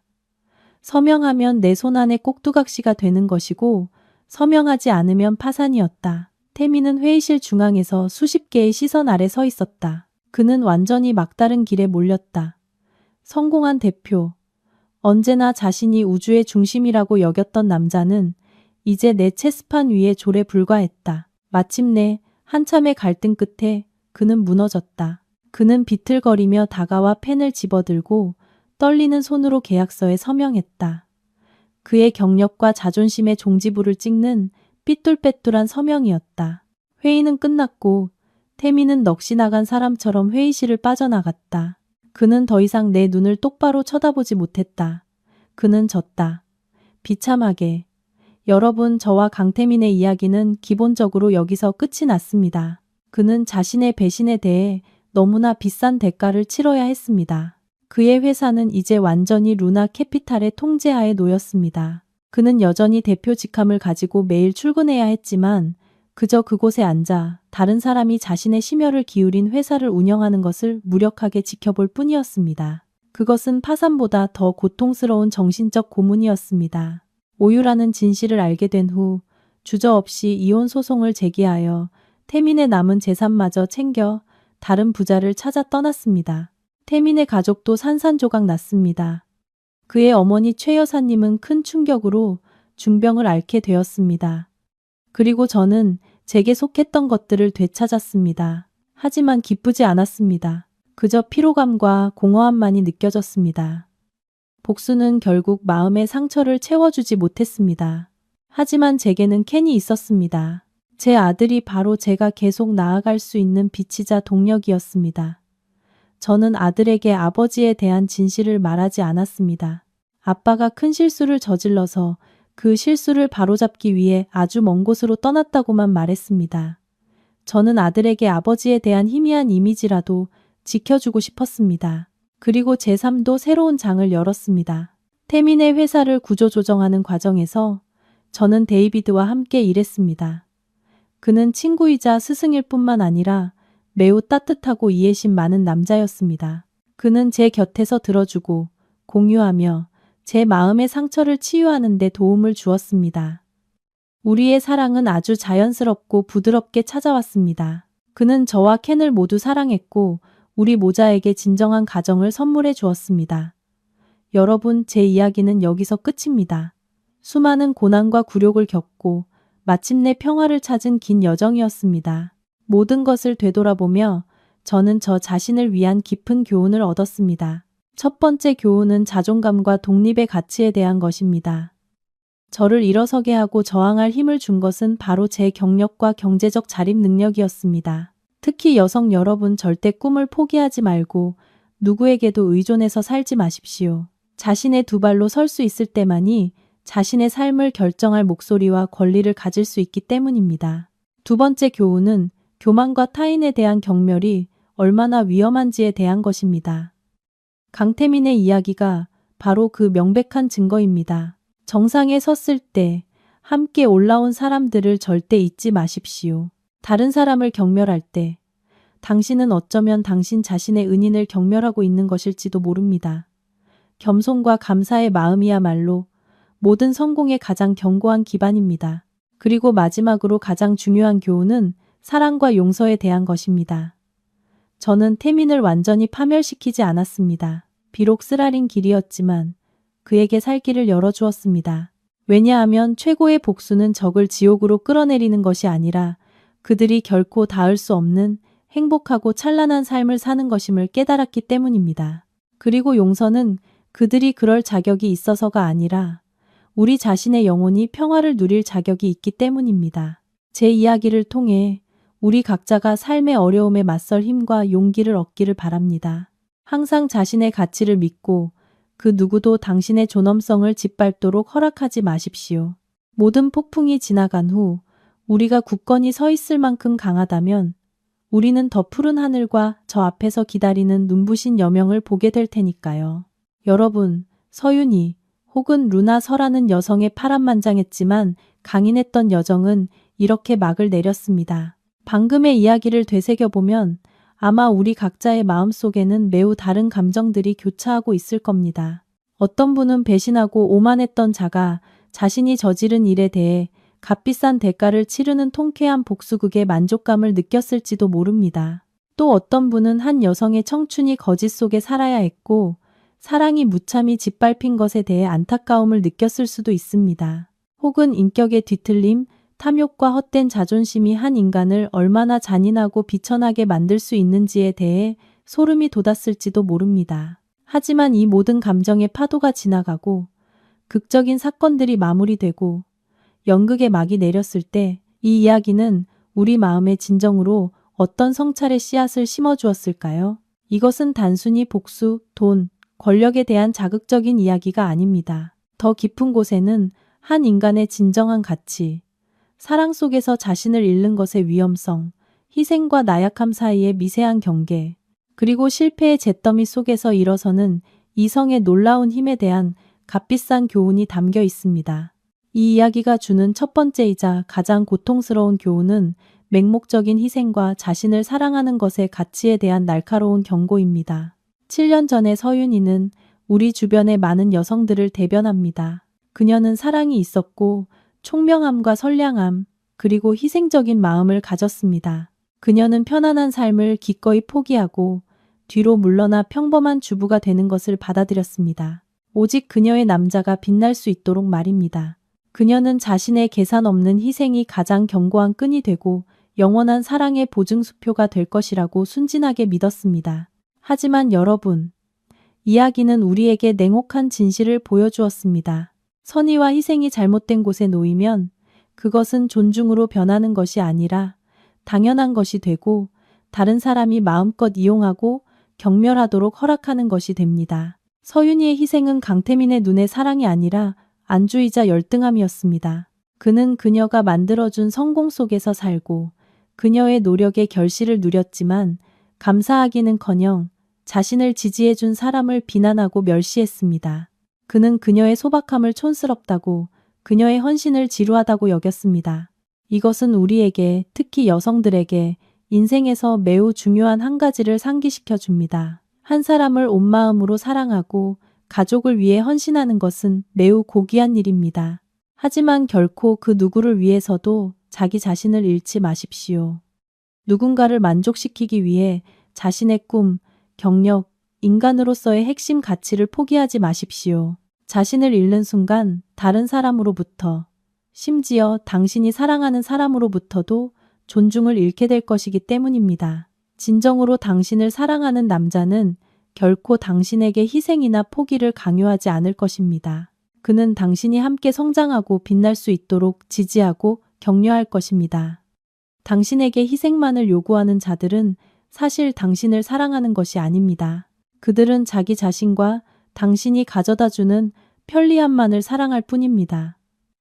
희생과 나약함의 경계는 때로 매우 얇습니다. 희생은 당신이 기꺼이 주면서도 행복을 느끼는 것입니다. 반면 나약함은 억울함과 피로 속에서 주면서 자신의 가치가 점점 닳아 없어지는 것을 느끼는 것입니다. 먼저 자기 자신을 사랑하는 법을 배우십시오. 당신이 자신의 가치를 존중할 때만이 다른 사람도 당신을 존중할 수 있기 때문입니다. 이야기가 주는 두 번째 교훈은 오만과 능력에 대한 환상에 대한 깊고 현실적인 통찰입니다. 강태민이라는 인물은 전형적인 예시입니다. 그는 무능한 사람이 아니었습니다. 야망도 있었고 자신감도 있었습니다. 하지만 너무 쉽게 찾아온 성공과 세상의 칭송은 그를 오만한 사람, 자신의 천부적인 재능에 대한 환상 속에 사는 사람으로 만들었습니다. 그는 자신이 시장을 뒤흔들 수 있는 금융 천재라고 완전히 믿었습니다. 그는 뒤에서 묵묵히 그에게 길을 알려준 여자를 잊어버렸습니다. 그는 그녀를 그저 세상 물정 모르는 주부라고 얕보았습니다. 그 오만함이 이성을 가려 그가 진실을 보지 못하게 만들었습니다. 그리고 사람이 환상 속에서 너무 오래 살면 현실을 받아들일 수 없게 됩니다. 서윤이에게 진실이 밝혀졌을 때 자신이 단지 꼭두각시였다는 것을 깨달았을 때 태민의 첫 반응은 후회가 아니라 분노와 책임 전가였습니다. 그는 자신이 속았다는 사실을, 자신이 경멸했던 여자가 자신보다 더 유능하다는 사실을 받아들일 수 없었습니다. 상처 입은 자존심은 그를 야수로 만들어 복수하고 다른 사람을 자신과 함께 진흙탕으로 끌어내리려 했습니다. 강태민의 이야기는 우리 모두에게 경종을 울립니다. 성공의 정점에 서 있을 때에도 항상 겸손을 유지하십시오. 비록 작은 도움이었을지라도 자신을 도와준 사람들을 항상 기억하십시오. 자만심이 눈을 가려 다른 사람을 경멸하게 만들지 마십시오. 오늘 당신이 얕보는 사람이 내일 당신의 운명을 쥐고 있을지 모르기 때문입니다. 진정한 성공은 얼마나 많은 돈을 벌었는지, 어떤 위치에 있는지에 달려있지 않습니다.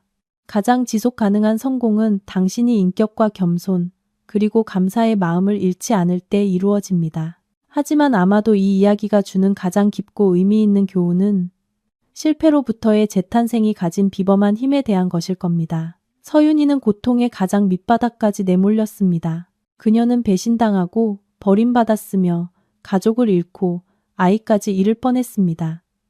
하지만 그녀는 무너지지 않았습니다. 눈물 속에 잠겨 있거나 시끄럽게 복수하는 길을 택하지 않았습니다. 그녀는 자신의 고통을 힘으로 절망을 완벽한 계획으로 바꾸었습니다. 서윤이의 여정은 우리에게 보여주었습니다. 역경에 맞서는 가장 좋은 방법은 고통 속에서 울부짖는 것이 아니라 침착하게 이성을 사용하여 자신만의 길을 찾는 것임을. 그녀는 증오에 눈이 멀지 않았습니다. 대신 배우고 성장하는 길을 택했습니다. 그녀는 다른 남자에게 의지하는 것이 아니라 자신의 재능과 노력으로 스스로의 삶을 재건했습니다. 루나서의 탄생은 단순히 이름이나 외모의 변화가 아니었습니다. 그것은 한 인간의 완전한 탈바꿈이었습니다. 수능이라는 번데기 속에 갇혀있던 애벌레에서 그녀는 스스로 번데기를 깨고 나와 나비가 되어 자신만의 하늘을 향해 날개를 펼쳤습니다. 그녀는 여성의 가치가 부유한 남편을 두었는지 여부가 아니라 독립성, 자립심, 그리고 자신의 운명을 개척하는 능력에 있음을 증명했습니다. 그리고 승리한 후 그녀는 적을 완전히 파멸시키는 길을 택하지 않았습니다. 그녀는 혹독한 조항을 내걸어 태민의 회사를 자신을 위해 일하는 도구로 만들었습니다. 그가 가장 소중히 여겼던 권력과 자만심을 빼앗아 버린 것입니다. 그것은 파산보다 더 쓰라린 형벌이었습니다. 이는 이기는 법뿐만 아니라 가장 통렬하게 벌하는 법을 아는 사람의 지혜와 한수위를 보여주었습니다. 그녀의 재탄생은 비온 뒤에 땅이 굳고 가장 어두운 밤이 지나야 가장 눈부신 새벽이 온다는 것을 생생하게 증명합니다. 행복은 결코 넘어지지 않는 것이 아니라 넘어질 때마다 더 강하고 꿋꿋하게 스스로 일어서는 것입니다. 그렇다면 우리는 이 교훈들을 어떻게 우리 삶에 적용할 수 있을까요? 첫째, 현명하게 사랑하는 법을 배우십시오. 자신의 노력의 결실을 소중히 여기고 지키십시오. 경제적 독립은 특히 여성에게 가장 튼튼한 가본입니다. 아무리 사랑하는 사람이 있더라도 절대 꿈을 포기하거나 전적으로 의존하지 마십시오. 자신의 두 발로 설 수 있을 때만이 자신의 삶을 결정할 목소리와 권리를 가질 수 있고 다른 사람으로부터 진정한 존중을 받을 수 있기 때문입니다. 둘째, 어려움, 배신, 불의에 직면했을 때 서둘러 무너지거나 감정적으로 행동하지 마십시오. 일정 기간 동안은 고통스러워하고 약해지는 것을 스스로에게 허락하십시오. 하지만 그 후에는 깊은 숨을 들이쉬고 침착하게 상황을 분석하십시오. 고통을 배우고 성장하는 동력으로 삼으십시오. 지식과 이해가 바로 당신의 무기입니다. 믿을 수 있는 사람들, 가족, 친구, 전문가에게 도움을 구하십시오. 당신은 결코 혼자가 아닙니다. 서윤이에게 데이비드가 곁에 있었던 것처럼 진정한 친구는 물고기를 주는 것이 아니라 낚싯대를 주고 낚시하는 법을 가르쳐 줍니다. 그리고 마지막으로 고통스러운 과거로 나쁜 사람들이 당신이라는 사람을 정의하게 두지 마십시오. 최고의 복수는 당신에게 상처 준 사람을 파괴하는 것이 아니라 그들이 결코 닿을 수 없는 찬란하고 행복한 삶을 사는 것입니다. 놓아주는 법을 배우십시오. 그들이 용서받을 자격이 있어서가 아니라 당신의 영혼이 평화를 누릴 자격이 있기 때문입니다. 서윤이가 정의를 실현한 후 승리의 환희에 잠겨 있기보다 더 의미 있는 삶을 선택했던 것처럼 말입니다. 서윤이의 이야기는 막을 내렸지만 인간의 가치, 희생의 경계, 그리고 지혜의 힘에 대한 교훈은 영원히 남을 것입니다. 이 글을 통해 우리 모두, 특히 여성들이 독립적이고 지혜로우며 굳건한 삶을 살아갈 새로운 시각과 작은 힘을 얻기를 바랍니다. 기억하십시오. 당신은 사랑받을 자격이 있습니다. 하지만 그 전에 먼저 자기 자신을 사랑하고 소중히 여기며 보호하는 법을 배워야 합니다.